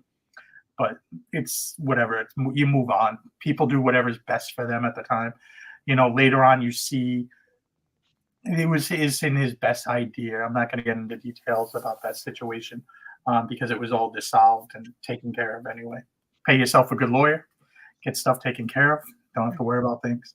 If I'm not into that kind of stuff now. I haven't been arrested in over 20 years, so thank God. But things happen in life, and you're right, man. Absolutely. But I never seen YouTube getting to where it is now. Like, I never thought that we'd have resellers like approaching or have 500,000 subscribers. Like, to me, that's kind of crazy. Like, Pete has to be close. I don't know what Pete's at. He's over 200,000 There's now, certain others that where there was like that kid in Pennsylvania that was going around trash picking. I don't remember his name. Don't remember his name. He used to trash. I think he lived in Pennsylvania, but he seemed like Taco Stacks. Yeah, he's doing content still. He's not part of a community that goes in lives and chats. He never done it. Maybe he did rarely. I have never seen him in anywhere. But Taco Stacks, yes, he's been around. Rally Roots have been around. But the Rally Roots, I don't think have been around since as long as you guys started out. 2017. A lot of channels they do an excellent job of editing and bringing in viewers and understanding how YouTube works to get viewers. Like, you have to have a personality to like. I'm like sandpaper. Either you like me or you don't. I'm the same, man. I'm the same. That's just what it is. But for the majority of people, my age demographic, when I go on to YouTube or I go on to Instagram, it's weird though. I have more on YouTube. It's like same demographic, 35 to 65, maybe a little bit older than 65. And then Instagram's the same thing, but it's weird on YouTube. I think it's like 70% of my viewers on YouTube are males, but on Instagram, it's 66% females that watch my content. I think generational, Ronnie. I think it's generational. In my opinion, same as so weird. It's like, but I do get a lot more. Talking about being separated might have not been the best thing for YouTube, because Instagram, because man, there's all kinds of women resellers consistently in your freaking DMs, like, no to borrow, like, I'm okay, thoughts, like, I'm good, most of you, I'm good, like. Man, well, that's life, Ronnie. That happens in life, man. That's kind of something that you losing weight, you're doing good. Yeah, that's something that happens with a lot of people's lives, man. That you cannot predict and control something like that, because we see certain things that we see, and like like with all that stuff, you cannot know specifically, because YouTube is kind of like you said, it's kind of very unpredictable on how it tries to push out certain content, and if it's kind of similar content type of stuff that you push out, like put out on certain day, certain time, like certain creators do consistently, most likely it may kind of grow. Right now it's much more complicated. You have to have a personality, though. You have to be a likable person for this stuff. Like, you can't just be dry as a rice cake and try to get YouTube to work for you. And a lot of people do that. A lot of people will see people like either John Cincinnati Picker or see Lonnie Yard Flips or Shed Flips.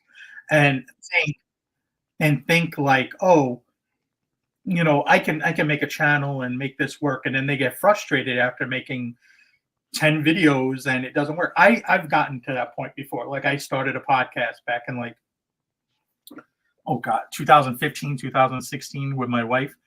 And those videos did very poorly. I gave up after like 5 episodes. I was like, fuck this, I'm done. And I should have stuck with it. That's the thing. You don't see where it could go. And the same thing with YouTube. At one time, YouTube really wasn't really, I mean, the thing is, we see some people make money, and people think you get money based on how many subscribers you get or whatever. It's basically off of watch time. People need to watch your shit. And you don't really get a huge amount of money. Most YouTubers don't. The most money I ever got, I think it was $700 1 month. A majority of the time, it was less than that. Because I bought a brand new Chevy Suburban in 2016. I said, oh, I'd love YouTube to pay for my vehicle.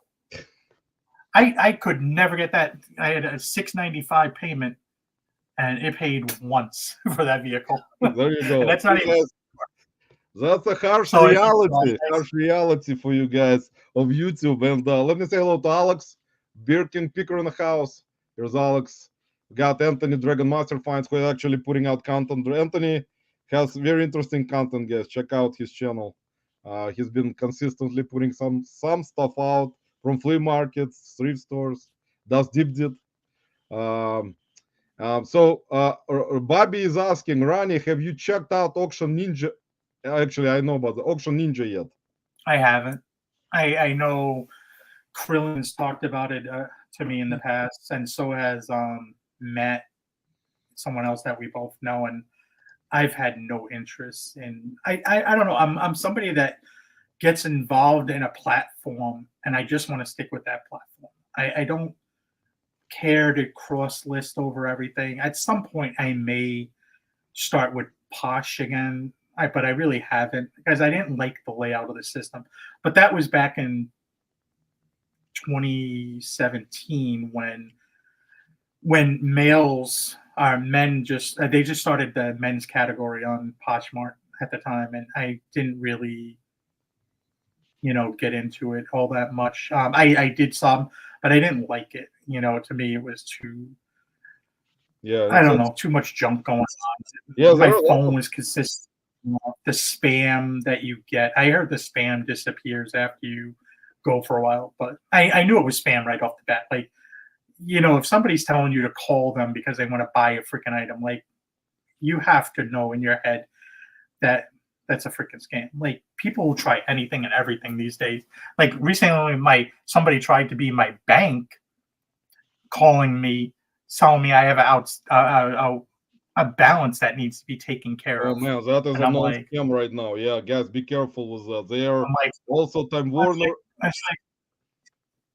When they're not calling you by name, they're calling you by Mr. Customer, and the accents on these people always give away. Like, I understand things, but it didn't make any sense. I'm looking at my app on my phone as they're talking to me. I'm going in, and I'm like, I'm up. There's nothing going on in my thing. Like, come on, man, seriously.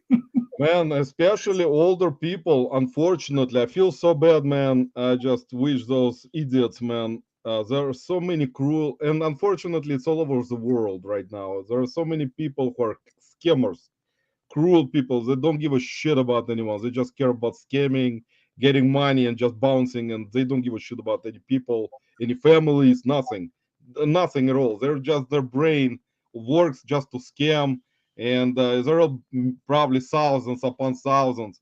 It doesn't even matter which platform it is on Amazon, on eBay, Mercari, Poshmark, everywhere. And it was the call. It's been going on. Jesus and Solomon. It's been going on. It's always going to be going on. There's always going to be somebody trying to scam somebody for something. Exactly. And they're going to get more elaborate and better with it, and just have to be mindful and smart about things. Right. If somebody calls you, just hang up on. If you're not sure about the phone call, hang up the phone. You could call customer service back on your end and figure out the same thing. It doesn't. If you feel itchy about a certain situation, don't give out certain information. It's common sense kind of stuff. My that's brother actually got in trouble when this was real big with Craigslist. When people used to send you a cashier's check for over the dollar amount of the item and then ask for you to return the money, and then the check wind up being stolen or fake. My brother had this instance where he actually had the Secret Service show up at his house because he had 2 stolen checks. I was just like, yo, dude. that's He, crazy. he was like, oh, I knew it was maybe a scam, but I'm like, come on, I told you it was a scam at the time. I mean, this was going back like in the heyday of Craigslist, Right. Ronnie, a question for you. How do you reflect on when you were starting out and content creators that were starting out at the time when you were starting out? And you, of course, know, like you said, some of them have probably died. No, we don't say that. Sorry, guys. Channels have died. But how do you reflect the different? I know there is difference for sure. I know myself which one, but how is it different back then with content creators when you were starting out, and currently right now that you see? If you, of course, are following newer channels right now with reselling, what's the main difference that you notice right now compared when you were starting out? There's definitely a lot more clothing sellers probably than ever. And a lot of them are successful. But I don't know the stance of why they make videos, a lot of these people. Like if you're doing $500,000 or $1 million in sales, like certain people, I don't know why you make videos. Like to me, it just seems like it would be too totally make money. Like at some point, I may have to cut back. My videos are trying to very simple to make. It's and then sometimes I even forget to make videos right now. I'm doing it just for fun. I'm doing it as a thing. I would love to make my channel eventually. And people are gonna probably start unsubscribing right now into like a travel channel.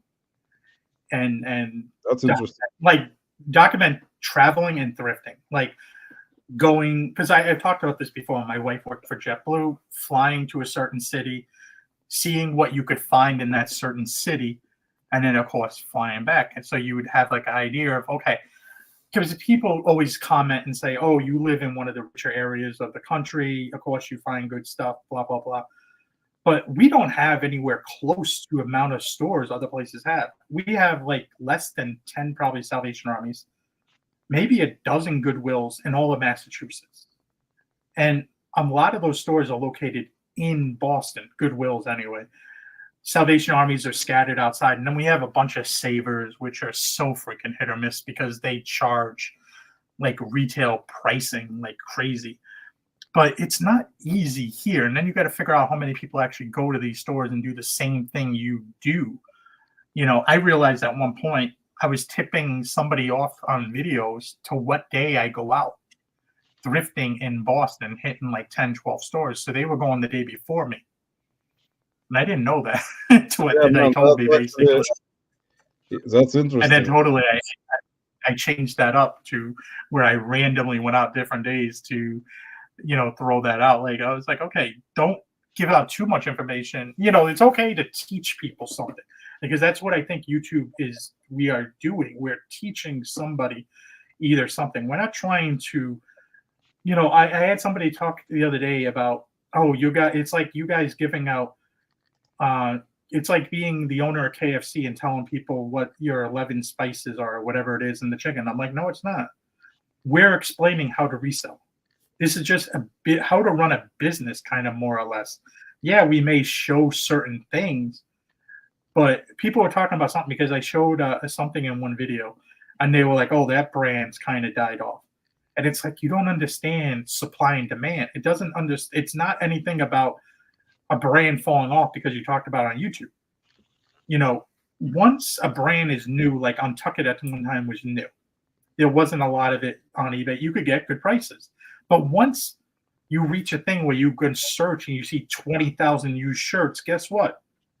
You're not going to be able to get top dollar for something, most likely, because now the supply is caught up to the demand. It's supply and demand. This is simple mathematics, simple business math. I mean, it's nothing crazy. I mean, like 5 guys was like the first company to come out with a smash burger, I think, right? That like big known company. Now there's a bunch of companies that do it, but it doesn't stop. If you do quality and you know how to do it, it's the same thing. You know, it's a business model. You know, the thing is just trying to teach people how to sell, because so many people don't follow procedures properly. They don't list things properly. And if anything, they're turning people off from shopping on the platforms we sell because they're not necessarily doing the shit the right way.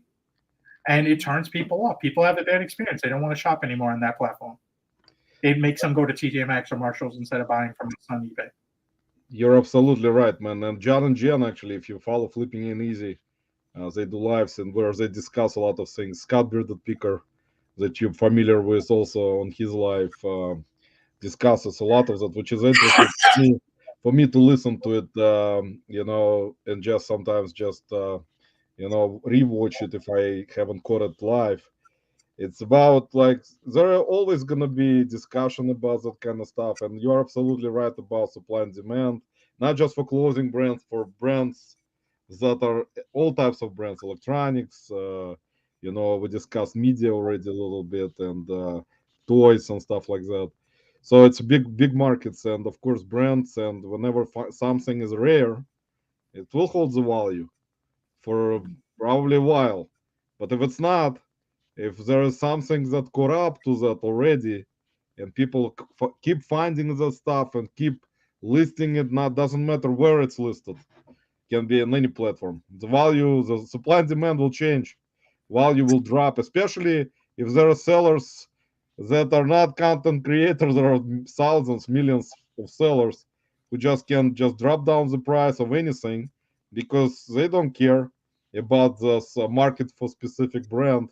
They just want to sell the damn thing right away for like $2. And in reality, it's probably worth 30, 40. They don't give a shit about it. They'll sell it for two. And there are many of them that come out like this and do that. So it will drop the value down. That's why the demand for that item will no longer hold its value anymore. It's gonna be like all over the place, like some comps on certain things. When you look up comps, like this is sold for like 200. And Pete, actually, Craigslist Hunter, a good example, when he does his videos, when he shows to his customers how whoever brings him stuff, how certain items variate on comps. So that's why there is always, you know, in his business especially, that he pays half for what he buys most of the time. But I mean, it's an interesting concept. And Ronnie, if you would like, talk a little bit about how you originally started, which I consider to be a regional type of, not a podcast, but I think you guys started a regional life. I think Reseller Church. Oh, okay. Yeah, it, just onto the back end of your question, back end of your answer there. I mean, a lot of oh shit, like my brain just went fucking blank. Holy shit. That's okay, man. ADHD. My brain goes blank all the time, and I don't know where I am. You're just like the thing of there's always been this thing of in the community between quick flippers and slow dime sellers. It's always been that way. And Chad's a quick flipper. Chad will underprice things to get rid of it. He wants to flip things fast. Some people hold out for better prices than me. There's no rhyme or reason to this. There's no right or wrong. It's whatever works best for you, technically, at the end of the day. Now, if we have 90% of the people trying to do quick flips, it may hurt something, but I don't think we ever will because people value their time. Like myself, if I'm listing suits and sport coats and stuff like that, I value my time and I want to try to get the most profit for that item as possible. So that's just going back to that. So now back to the lives. Man, at one time we were doing 3 live shows a week, believe it or not. We had the Resellers Church, which was originally Chris. He did videos. His name was Square Deal Guy. That's what it was, Square Deal Guy. And I still talk to him. I just talked to him a few weeks ago. And he did a lot of video, like yard sale videos. He lived in the San Francisco area, and then he moved down to San Diego area. And great guy, you know, good friend. And then there was Chad, Rudy, who was a part-time reseller, fun guy though, just, part of your little friend group, And then there was Jesse Forbes, who does he owns a bookstore now, actually, in Maryland or Virginia, I believe. He's doing really well. He does that. But anyway, make a long story short, we did that. There's different episodes of that show. It was on Chad's channel, it was on my channel. We kind of flip-flopped with guests. A lot of people were doing it like part-time, like Chris and Rudy and Jesse, left, and so on and so forth.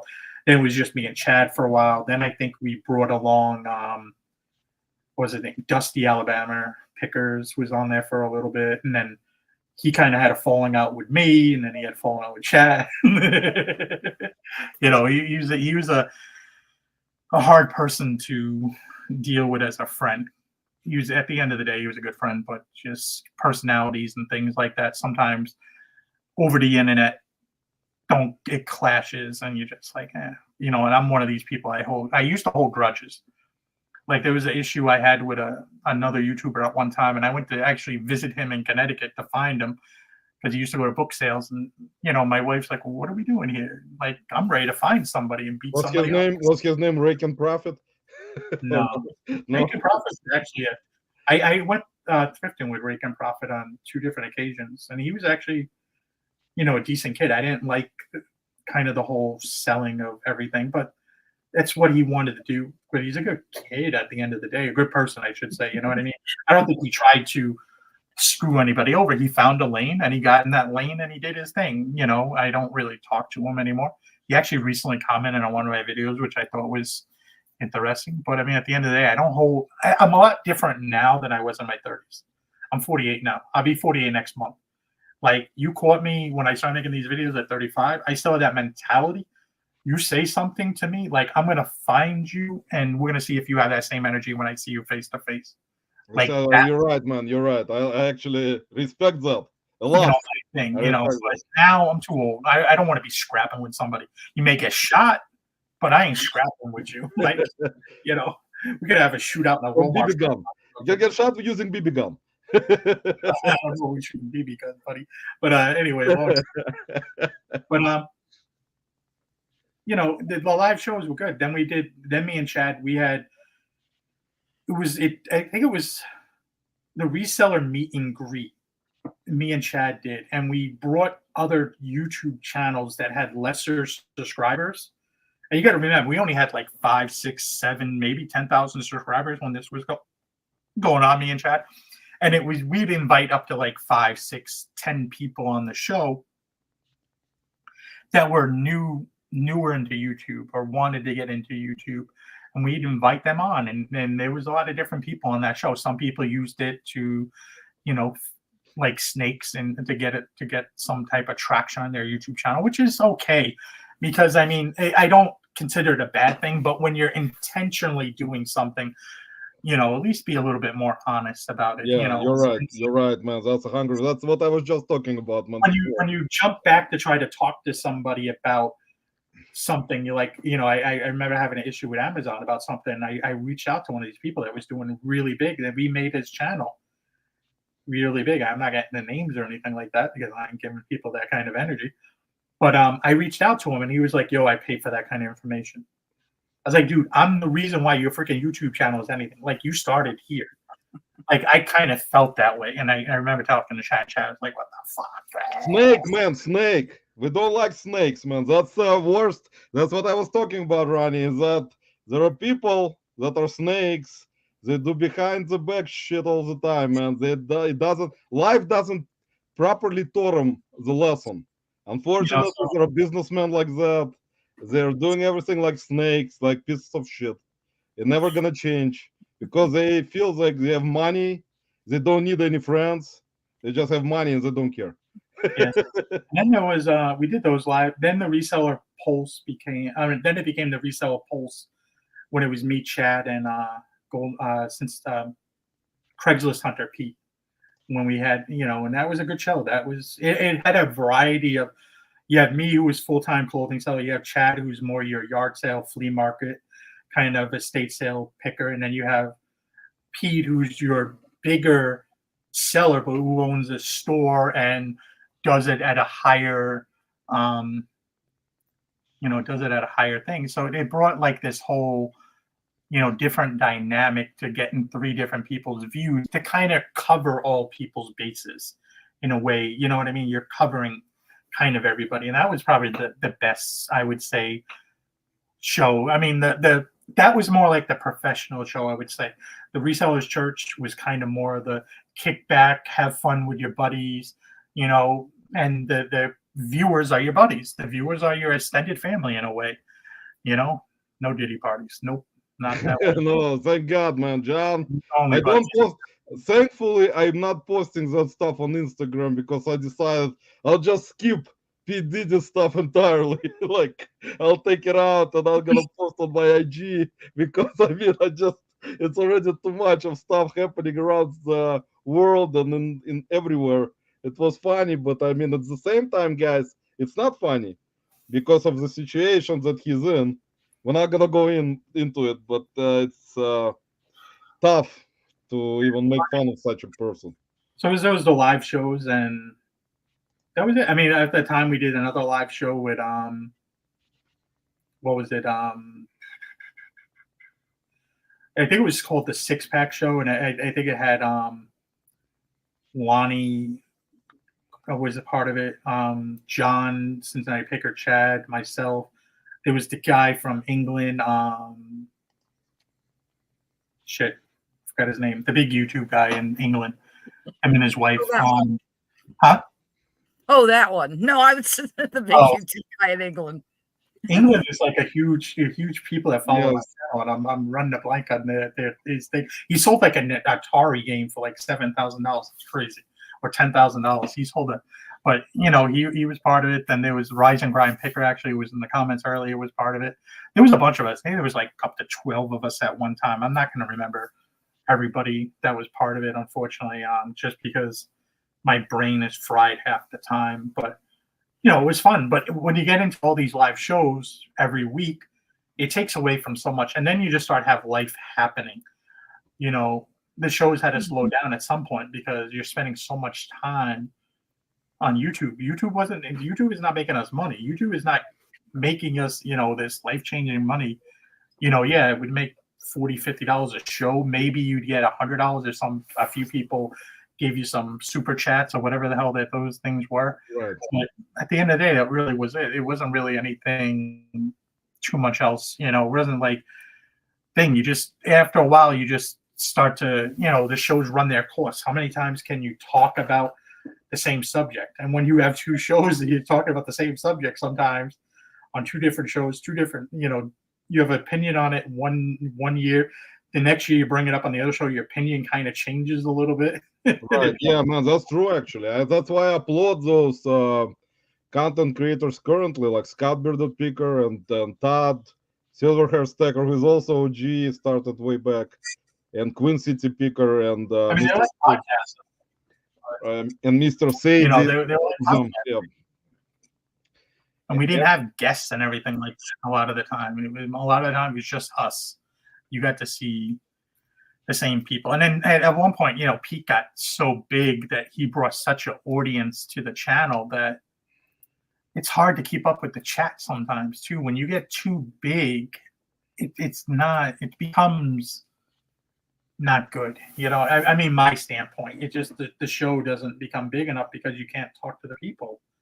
You have people that feel ignored, or people that start to feel a certain way because you didn't see their comment or read their comment or answer their question. It's like they don't understand. We've been part of shows where there's 400, 500, 600 people live, and it's like, holy shit! Like, Man, that's a lot, man. I would be reading those comments for like 10 years. No, like I said before, you could read the comments now, but let's say your show gets, you build an audience and you get to the point where you're having 100, 200 people. Guess what? You can't read everybody's comments. No way. It just becomes where you have the show, you're just answering. You could answer questions, but the point where you start saying hello to everybody and everything like that, it just becomes a thing where you can't do it. Right. You just can't. It's unfortunate.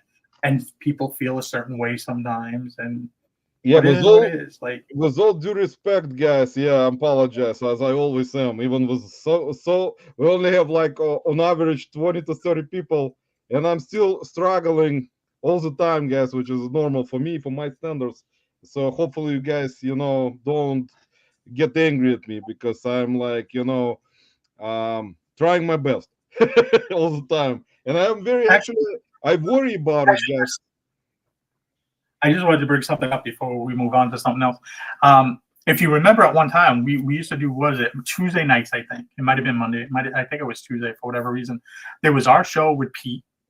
Then you had Global Voodoo with whoever he did his shows with, and then you also had Rake-In and Bonafide Hustler do their thing. Like, you had literally like chat. We won most of the time. Like, we won consistently, but that shit was like, fighting for viewers. It was really like we were out there.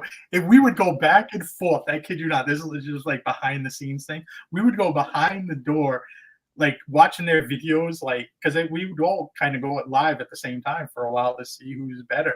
And I think we started staggering them because they were getting beat consistently. When you have 400 and 500 people on your live and other people have 150, 200, I think you get kind of, okay, we're going to stagger that at a different time because the competition too much in Global Man, Voodoo. that's crazy. Yeah. That was the ops. Like, I don't even know if he makes videos anymore, but that was that boy. Man, Let me say hello to Gino is in the house. Gino's fine. Gino, welcome. And Roman has some kind of accent, Polish accent most likely. And Pete has Russian accent. So there you go. Pete lurking. Pete, I'm sorry, man. You do have a Russian accent, man. So don't mind that. Pete can come to Cleveland, guys. He knows where to find me.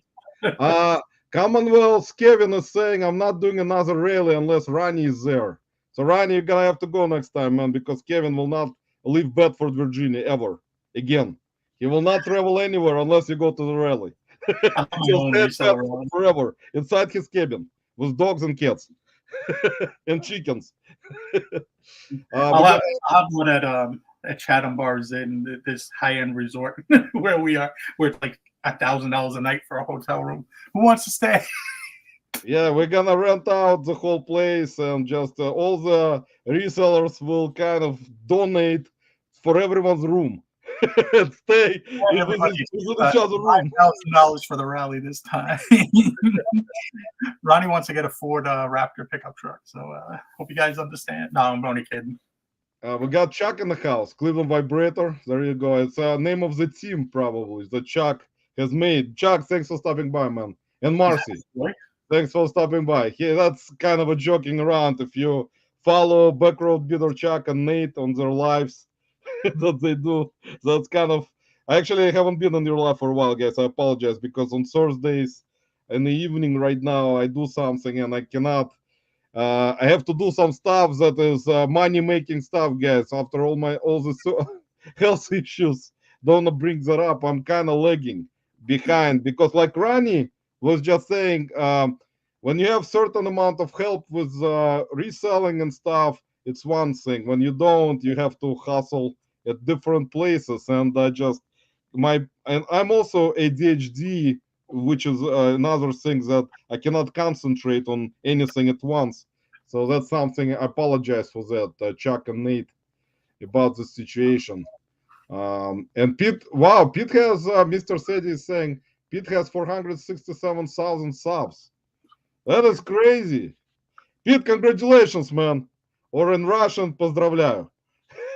Pete probably understands Russian because I spoke to him. Not probably, he understands some Russian. Because Polish and Russian, there are certain words that you can understand when someone speaks Polish. Even when the Ukrainian language is much closer to Polish. So, like, if a Ukrainian person speaking Ukrainian will speak to Pete, they may understand each other faster than if I speak to him in Russian, and he will understand some words which are close, kind of, but I may not understand him also sometimes. But it doesn't matter. It's just one of the things, guys. The Slavic languages are very close. Like Slovakia, Slovenia, Poland, Czech Republic, Serbia, Montenegro, Slovenia. A lot of those languages are Slavic languages, Cyrillic stuff, and a lot of words are similar. So, but it is kind of interesting to kind of talk about. So Ronnie, what kind of we didn't touch bases on closing because I consider you kind of one of the, I would not say like the legendary closing seller, because you did sell some other stuff. If you don't mind telling everyone, how did you start? Did you start selling only closing things, or you were starting with some other stuff in the beginning and then kind of switched and kind of niched down to more men's suits, ties, pants, high end guys, high end stuff, not the Walmart brands or No, Target. started out with crack rocks on the corner. No, I'm just kidding. But you know, I mean, it used to be, you know, like anybody else. I didn't know shit about clothing. I had no idea what clothing anything was really worth about clothing. So a lot of it was kind of more, like I said, I was watching a lot of those store shows. So it was like you see golf clubs, you get accustomed to what golf clubs maybe worth something, or toner, ink, like the necessarily stuff that everybody would see nowadays and pick up.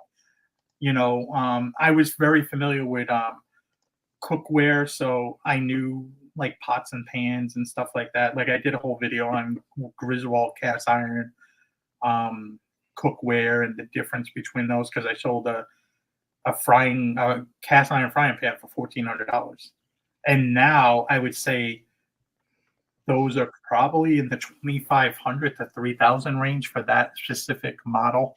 You can go through my Instagram if you want to find it. You know, I don't remember all the details of it. It's been too long, but I picked that up at a estate sale for $75. And, you know, it used to be go to the estate sale. You go to estatesales.net, you look at the photographs, you get an idea of what's there. You research before you go. And that way, when you go, you know exactly what you're looking for in general. A lot of people, you know, willy-nilly will just show up places, but you're not really doing well. You know, there was a guy from us here that we did really well at a estate sale who owned the Saturn dealer at one time. He owned a few other car dealerships, but he was really known for the Saturn car dealership. And that's been out of business since what, COVID or what? No, I mean, since like 2008 or whatever you want to call that recession area there when that happened. But we found so much clothing in that house, but we found other things. We found like this, I think it was like a Kodak printer that I sold for like several $100s, and it was like it did like instant pictures on demand, and like other things like brochures to like cars, or like car manuals to like high-end cars that sell for money, like just certain things, like a whole box Nintendo and whole box Nintendo games. Just so many random things. But once you get an idea of what to look for, you know, certain things that just stick in your head. You watch videos, you see certain things from other people, you know what to look for. There's certain things that just keep their value because they just don't come around a lot. And there's mistakes also with certain things. My wife, I remember this was, I don't remember the year, but people could look it up probably what year it was. It was 4th of July. It was the day before, it was it was 4th of July, I think. We went to a yard sale. Not a yard sale, it was the day before the 4th of July. And we went to a small church thrift store, and they had these like little glass things, and I didn't know what they were. My wife didn't even show me them at the time, but they were signed. They were cheap. They were cool, actually. They were like $4.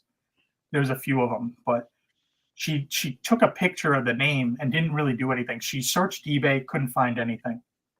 And she thought, nope, it's nothing. She didn't even bring it up to me. We're having lunch at this restaurant, like 4 towns away. She sends it to me because she's like, oh, look what I seen. You think this had any value? And I'm like thinking, why are you sending me this now?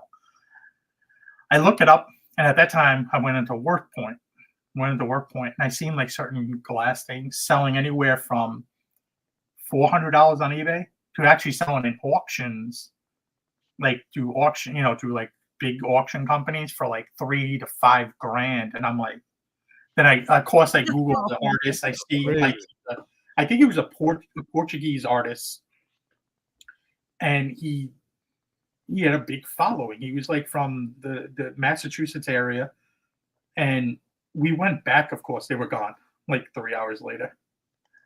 But that could have been crazy money. That's interesting, man. That's interesting story. And also, Ronnie is absolutely right. Research estate sales.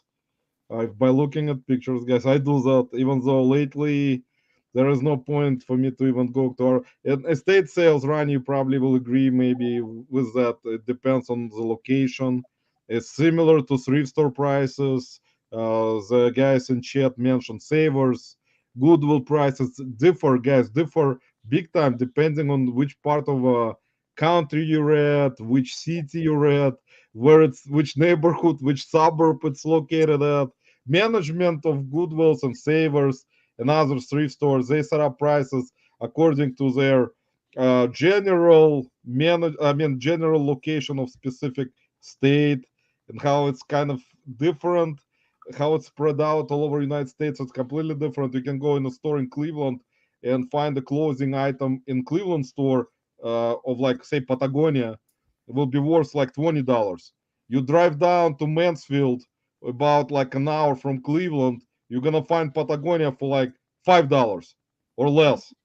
So that's how different it is, and you don't understand why, because Cleveland is not like a rich city, but general management sets up those store prices for certain areas where they are like located. In a bigger city, apparently they consider to pump the prices up.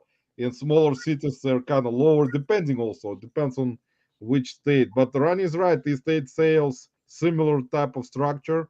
If it's run by owners, sometimes you'll get much better deals. If it's run by a company, most of the time they kind of put up eBay price or higher and trying to make their own money or profit, because and that's kind of how each business is run, because everyone needs to make money. They cannot, like, you're not special. You're not coming there and say, hey guys, why your prices are so high? They don't give a shit. They need to make money because they're businesses. They need to make money also. So you have to kind of be creative on your sourcing and stuff like that. But I don't have to tell you that, guys. Most of you are very professional. We've been doing it for everyone in the chat has been doing it for a while. That's why. Let me say hello to Kristen, thrifty mom in the house. Kristen, welcome. Appreciate you stopping by. And but Mr. you can make Teddy, friends with the estate sale people and get your in. That's always the thing to do. there You is, can make yeah, friends with the runner, and your bill at the end sometimes gets shaved a little bit. That's always a goal for the resellers. Make friends. And at your thrift stores, make friends with some of the employees so they can give you a kind of a whisper. right. And Mr. Setting is saying, rest in peace, Dusty. That is correct. Rest in peace, Dusty. And then you guys know Dusty has passed away during COVID. So if you're not familiar with Dusty, guys, you can. Well, I don't have to tell you. Most of you are familiar. So, Yeah. so rest in peace, Dusty. And Ronnie, what do you think about currently? And also, Ronnie, I don't know. I forgot to bring it up, man. Before, when you guys were doing all the lives, when everyone was starting out their channels back in the day, the difference that I think I've noticed throughout this time, for myself personally, maybe you guys in the chat can reflect on that, is that during your time, Ronnie, when like you guys were starting out channels, were you thinking about creating any types of memberships or anything like that for viewers to just kind of sign up for a membership and just be a member and pay like certain amounts, like it's happening with a lot of channels now, which is understandable. Content creators need to make money if their content is, in my opinion, kind of, I would say, educational. Maybe it helps people that they decide to become a member of a channel. That's up to them. I always say it like there is opportunities. It's capitalism. If you want to make money certain way, there are going to be people who positively react to that, or there are going to be people saying, "Why this person is trying to rip people off by making them sign up for memberships?" Which is in reality not true. People have their own. It's free country. They can choose if they want to become a member or if they don't want to become a member. So, how do you reflect on that, Ronnie? In the time when you were starting out, was there talk originally for you guys to start up any type of membership for the lives or maybe like channels at the time? No, we never discussed that. I mean, me and Chad was mostly, that's my boy, and we never really talked about. We never crossed our minds. We were more anti selling information kind of thing for a while. And, now I've kind of opened up a little bit, like not opened up a huge amount to it, but there's certain people that they are bringing value to people. Like, you pay for something to get a shortcut on information, and that's what it is. Yeah, you could watch a lot of it. Not everybody that charges though does a great job. That's the thing. Some people just half-ass it. Some people, we've seen people start groups and where you had to pay for things, and then 6 months later, a year later, they don't do it anymore. Because why? Because they failed at marketing it, they failed at running it, they failed at providing information to people. One of my best reselling friends is Tech and Sport, and I've known the guy for 10 plus years, and always been really fair, straight with me. I've helped him with things, he's helped me with things, hop on phones, whatever needs to be done, we've helped each other. He has a reselling group, probably biggest reselling group, paid reselling group. And from what I know, he provides a service and does put a lot of time and effort into that group, where I say, you know what, maybe you deserve to be paid. I have a Facebook group that's free. At one time I had the Hart Pickers Facebook group. I kind of just let it go to the wayside because it took too much time, and that was like 200 or 300 people.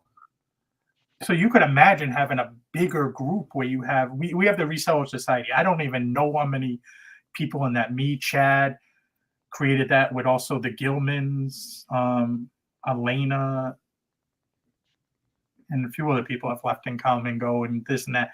And I don't think I can remember the last time any of us have posted in that group. It's a free group, but we don't go in there answering questions all the time, because guess what? That time you're doing that takes time. It takes effort. You're 100% just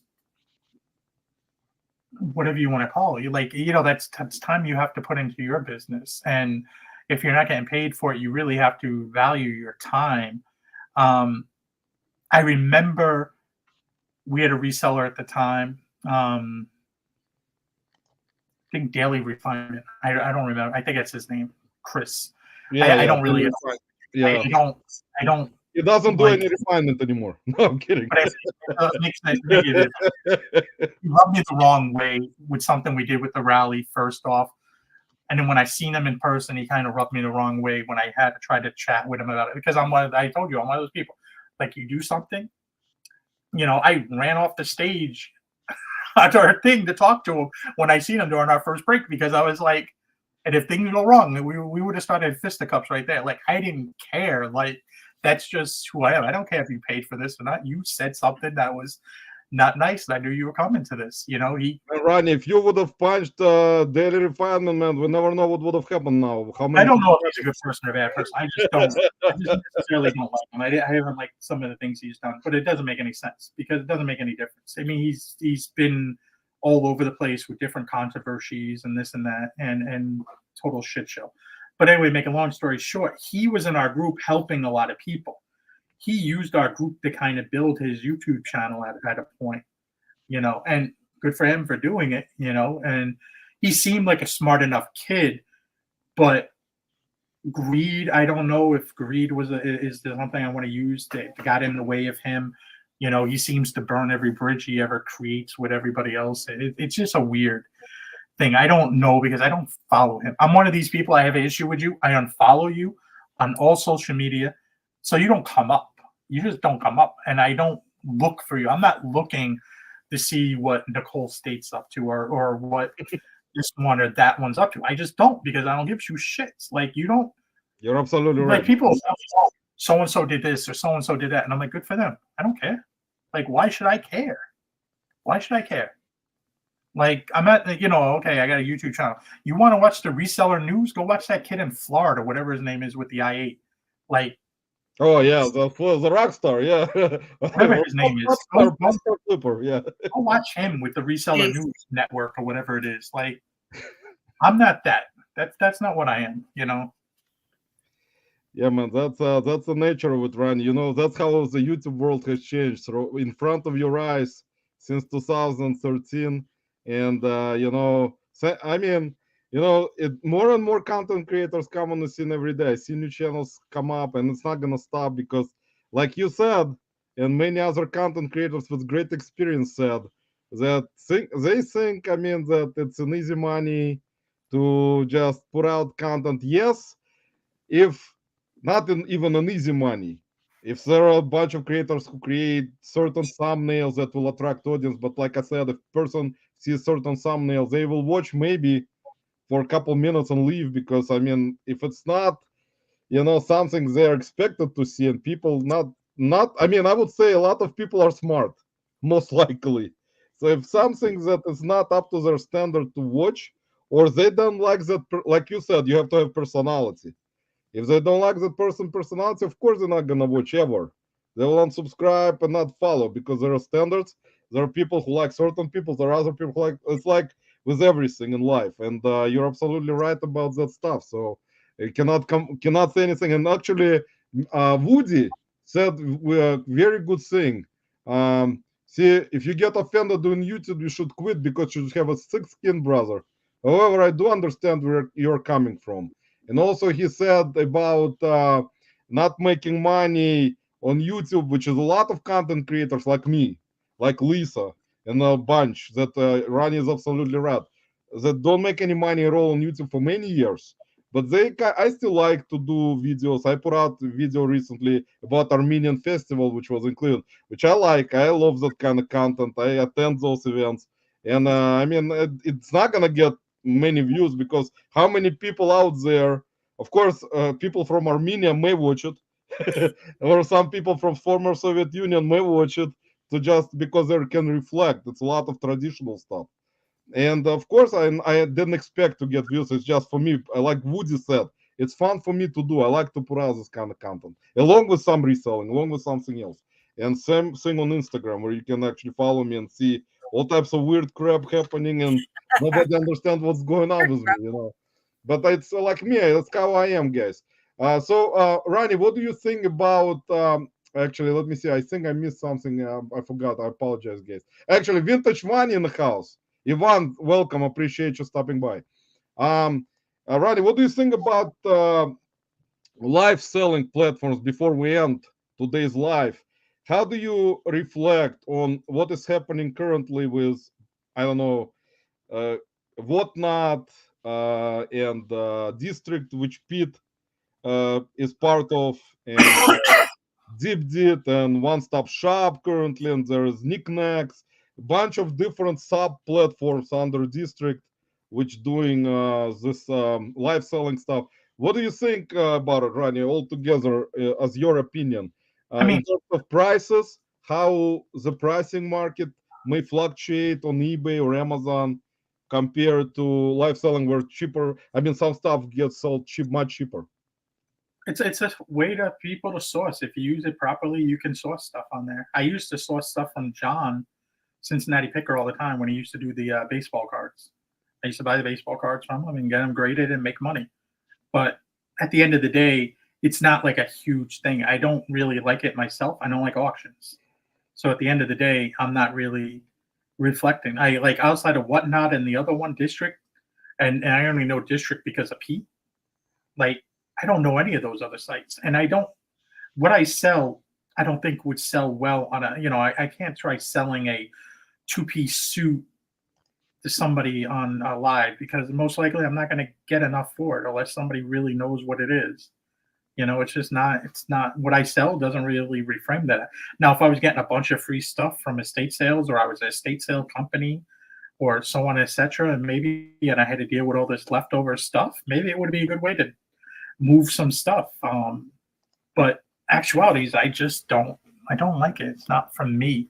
And that's the thing. It works for some people. I know people that do really well, I'm assuming, with whatnot, and good for them. They found a niche. They found that you have to kind of, like anything else, you have to build a audience for you to buy, because if you don't have the audience, you really can't do it. So you may have to take some lumps and bruises in the early beginning to build that audience, but once you build the audience and you're consistent and you show up whenever it is, the same day or same day every week, you probably do well. You need a big YouTube channel or something.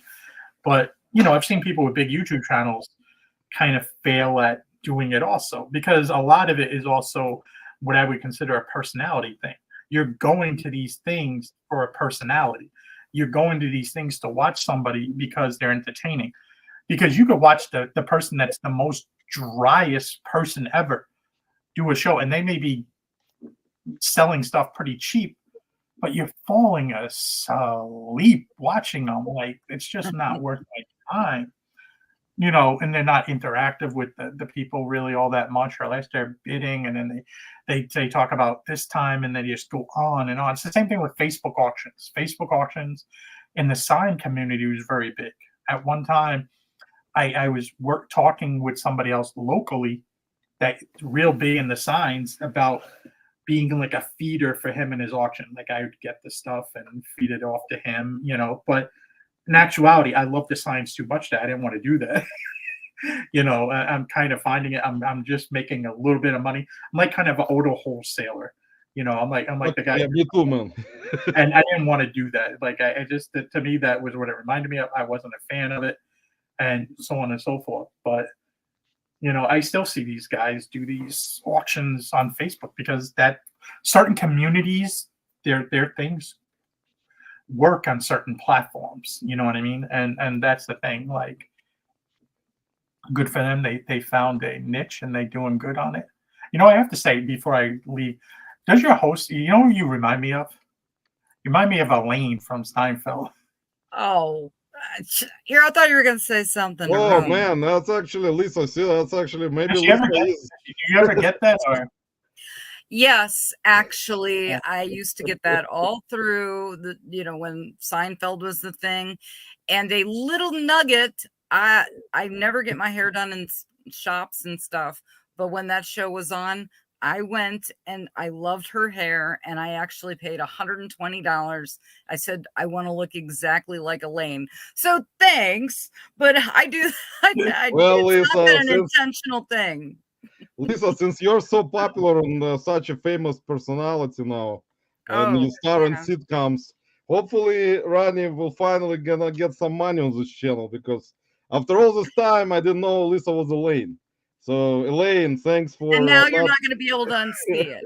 Now I cannot unsee it. Now you're Elaine from Seinfeld. Now you are rich. So I mean, we have to kind of now do some stuff with this life. I mean, you're gonna have to bring much more audience now. Even if I cannot catch up to anything, at least will I get some money. I used to get Gloria Esteban too.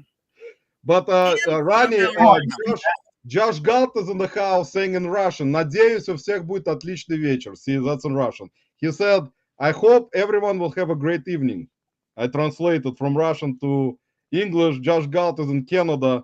I don't know, Ronnie, if you follow Josh Galt or Flipping in Easy John and Jenna, if you're interested in subscribing to them. And just, I know that you, I don't know, I go to lives now also, not that much, guys. I apologize because of hectic things happening in my life. And Ronnie, you don't go much into lives right now, right? I don't know. We stopped doing lives. I mean, Chad was having some health issues, so we kind of slowed down on the shows. At the time, he had some type of illness, and he was not doing well. He talked about it on his channel. And when he stopped doing YouTube videos, it's kind of like you have your partner, your partner in crime that's been there from basically day one, stops making videos, because it used to be like a competition thing between us with subscribers, views on things. That's why we both had the show, one on one channel, one on the other, kind of like a thing, just to always try to competition with each other, just friendly competition. it's no different than the one time on the one reseller show. I told them in 1 month I can do more sales than all 4 of them put together. And I beat them, and I put Chad in the hospital. Chad Man, poor Chad, man. I don't know, man. had complications to something, and he wound up in the hospital. It was funny. Poor Chad thought he was having a heart attack. He was trying to work so hard. Man, hopefully you didn't tell Pete that, because if you told Pete that, Pete would have, didn't No, feel that's good. a different. That came later on. Pete, you know who to mess with. Unfortunately, I'm not messing with Pete with that kind of stuff. Don't Yeah, mess Pete will just show you his video, man, and that's it. You're gonna lose. Pete needs 6 hours probably for the whole month. Like, all right, Pete, thanks. We got Duncan Virtual Reality from Australia. Why is Roman's hero? It's always on fire, man. Duncan, thanks for stopping by, man. So, guys, let me put Ronnie's channel once again. I apologize once again. I'm not reading everyone's comments, guys. I apologize from the bottom of my heart again, guys. It's always, and we got Mr. Sadie with super chat, which I missed.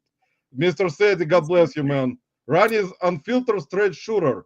Thanks for having him, Roman. No problem, guys. It was. Ronnie, I apologize, man, that I invited you already after doing this for a year, which is kind of my fault of my unprofessionalism, which is actually inside of me all the time. But I hope you forgive me, man, because you're in reality very genuine guy. I enjoy watching your videos, man, how you drive around, talk about different things about reselling, about other stuff happening just in your area, and just it's an interesting concept, and I love that. I actually, if I would have done something about my videos, that's what I like. I like to do some stuff like that, drive around, talk about things. Hopefully, I mean, a lot of people don't understand what the hell I'm talking about anyway, so maybe my personality, maybe someone likes it somehow. I don't know, guys, but I really apologize not reading all your comments, guys. Feel bad after that all the time, and we have great audience all the time. And Ronnie, you can reflect before we end today's live that it's a lot. There were so many, like you said, people in chats in your lives that came in, and after a certain amount of time, either quit YouTube or either quit reselling altogether. And you've seen all the kind of all the stuff throughout the years. And you're absolutely right about when I talked to you originally at the reseller rally about YouTube channel, how much time it takes, how much effort you need to put in, and not just in YouTube, into everything that you do, guys. And Ronnie always tells it like it is. He says it like it is in his videos, guys. So I'll put his channel in, guys. Please subscribe to Ronnie if you haven't done so, which is, in my opinion, one of the best channels on YouTube, reselling related, about the truth, guys. There is always different channels, different perspectives, but I love Ronnie from my personal view, how Ronnie talks and explains things. We don't talk about much about clothing. Ronnie, before we end, what are the best clothing brands to look out for? Laurel Piana, See, there you go. Leone, Isaiah. Can we have Ronnie back more? I really miss him. Marie wants to see you more, Ronnie. See, people miss you, man. People miss you in the chats. People miss you on YouTube. Well, now you're doing your videos. I think this is my 4th live I've been on this year. Like I mean, not live. This is actually the first live. The other 3 shows I was on are actually taped, recorded, because sometimes it's easier. You can get through a thing, and do the recording. I did 2 with Tech and Sport, and then I did one with Pints and Profits. Yeah, Pints and Profits. That's correct. It's always fun. The lives are kind of fun because you can connect with people differently. That's why I love doing the lives. It's just, me and Chad have talked about it, hidden on it about it recently, but I think, Chad was dealing with a death of his mother recently. I'm still dealing with the death of my father this year. At some point, I think we would love to try to do one again. I mean, it may happen, it may not, because, but I really missed it. Like when Tommy Bernard was doing all Tommy Bahamas, guys. Tommy Bahamas podcast. I was on there quite frequently. That was that's the homie.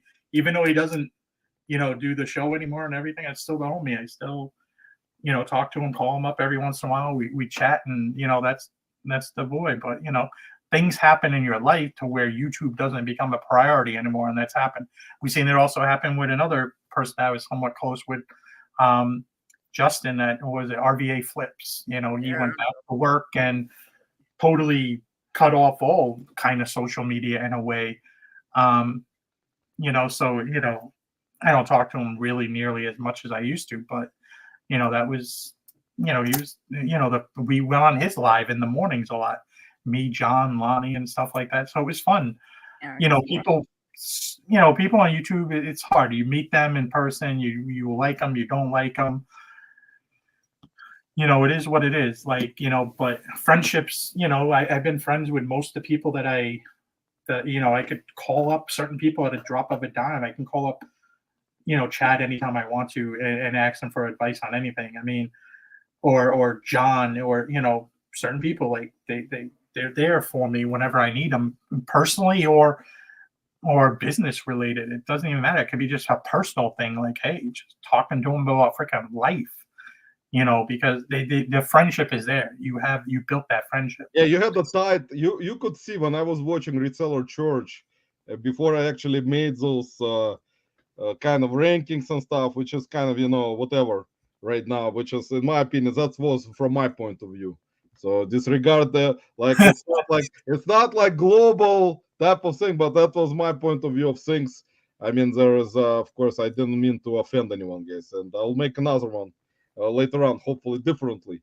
But you're absolutely right, Ronnie. You're like watching Reseller Church. You could see how you guys interacted. There was a lot of stuff happening friendship-wise, which is great if it continues.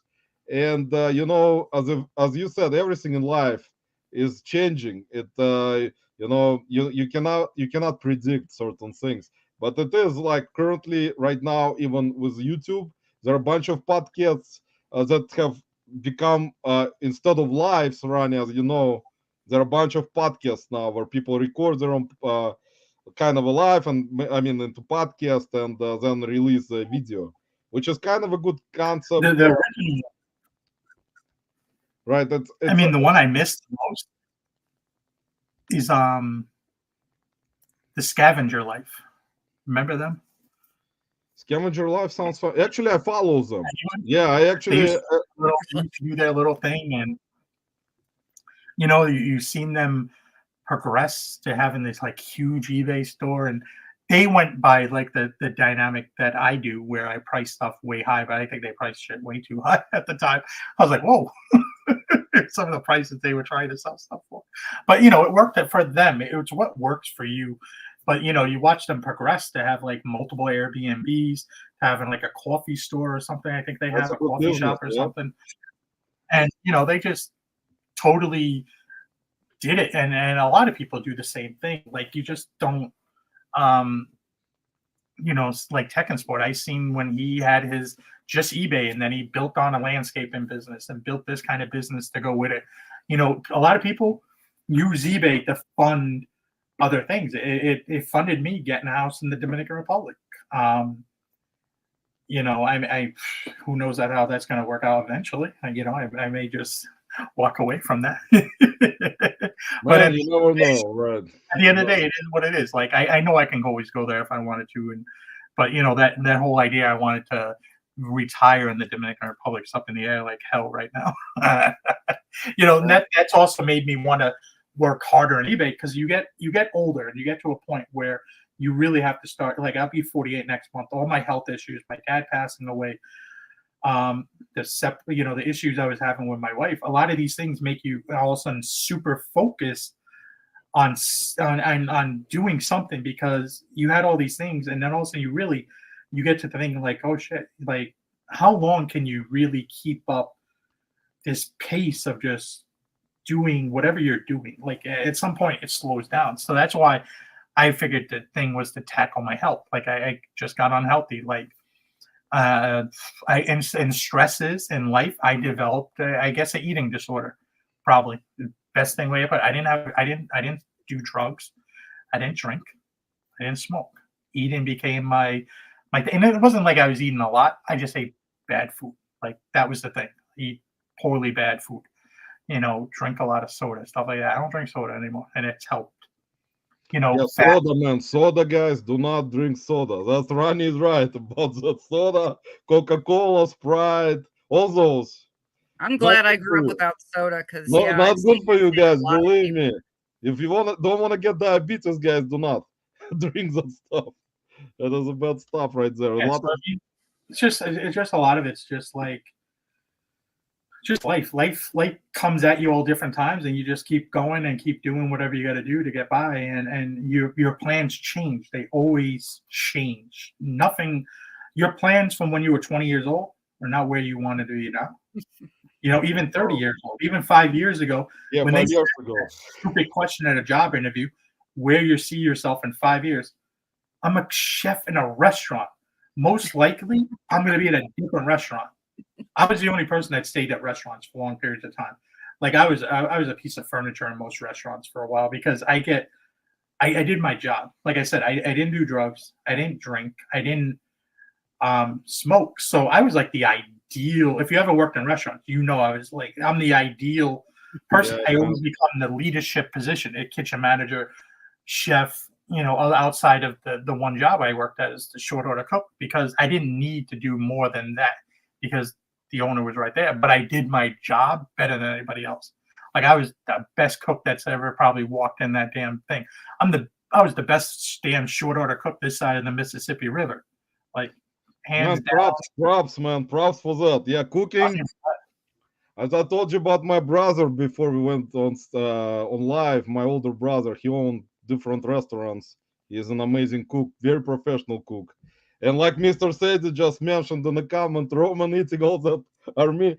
Mr. Sadie, if you're ever in Cleveland, man, I'll take you to a Russian restaurant here. We'll eat some different types of ethnic foods, not just Russians. There is different from different parts of Soviet Union, which you hopefully will enjoy. But Ronnie is right.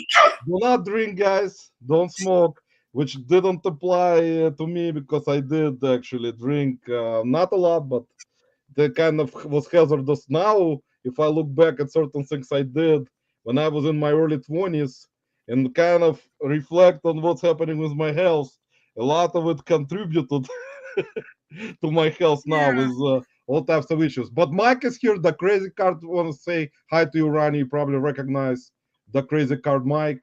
Uh, and Yeah. Also, Mr. Actually, Big Bro, appreciate it very much, man. Guys, thanks for hitting like button, and everyone, thank you guys once again for joining us today. Ronnie, hopefully you'll come back and do your own live, man. We'll enjoy that. Everyone in the community will enjoy that for sure with your knowledge, man, and your experience, not just with reselling, with just talking about life. And I love people when they're talking about different things, not just reselling. It's just how I am. I was taught that way that, if you're just a person talking about same thing over and over again, like in a lot of content creation videos, which people put out, which is for specific reasons to make money on YouTube, which is the right way of business thinking. And compared to me, where I don't think that way, and which kind of angles me out a little bit. But it's great that you kept all your friendship with all your friends and Pete and Chad and all of the guys originally that started out with you guys. It's great. And that thank you for bringing out a lot of information still through your videos, teaching, not just content creators who put out videos now, but also audience and subscribers, which is important. And thanks, man, once again from bottom of my heart, man. We appreciate you, guys. Thank you to Ronnie Hart, and hopefully Ronnie you will join us again. I'll invite Ronnie again in the future. Ronnie, if you will say yes, I'll be happy, man. And Marie says this was just fun. Thanks, Lisa, Ronnie, Roman. Appreciate you guys, Marie, for everything. And I will go spend time with my kitten, guys. I got a kitten, and yesterday, and she is 2 months old, and I have an older cat, so they kind of have their own thing right now, trying to get used to each other. So it's kind of fun to look at. So God bless you all, guys, in the chat. Have a great rest of your weekend. Ronnie, who is gonna win World Series this year? Yankees. Ooh. Oh, Yeah, you dumb. those- No, I grew up Ooh, in New York. yeah. I got a Yankee tattoo on me. Like it's unfortunate. Yankees for life. Yeah, there we It's for go. my But father. I think, My father was a big Yankee fan. The Yankees got to win for my father this year. man, yeah, well, we'll see. Cleveland Guardians, guys, have a chance to finally break the curse. Finally, after all those years, they couldn't win. But thanks, Ronnie, and thank you guys in the chat once again, Mr. Sadie. Once again, thank you very much for the super chat.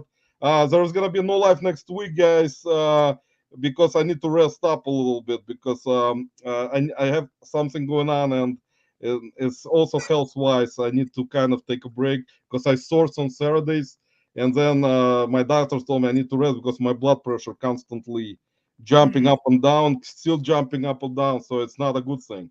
But we real appreciate all of you guys. Good night, everyone. We'll see you soon, hopefully in 2 weeks. Take care, all right. guys. Have a Hey, great evening and y'all great come day. back now. You hear? Thanks, Bye, guys. everyone.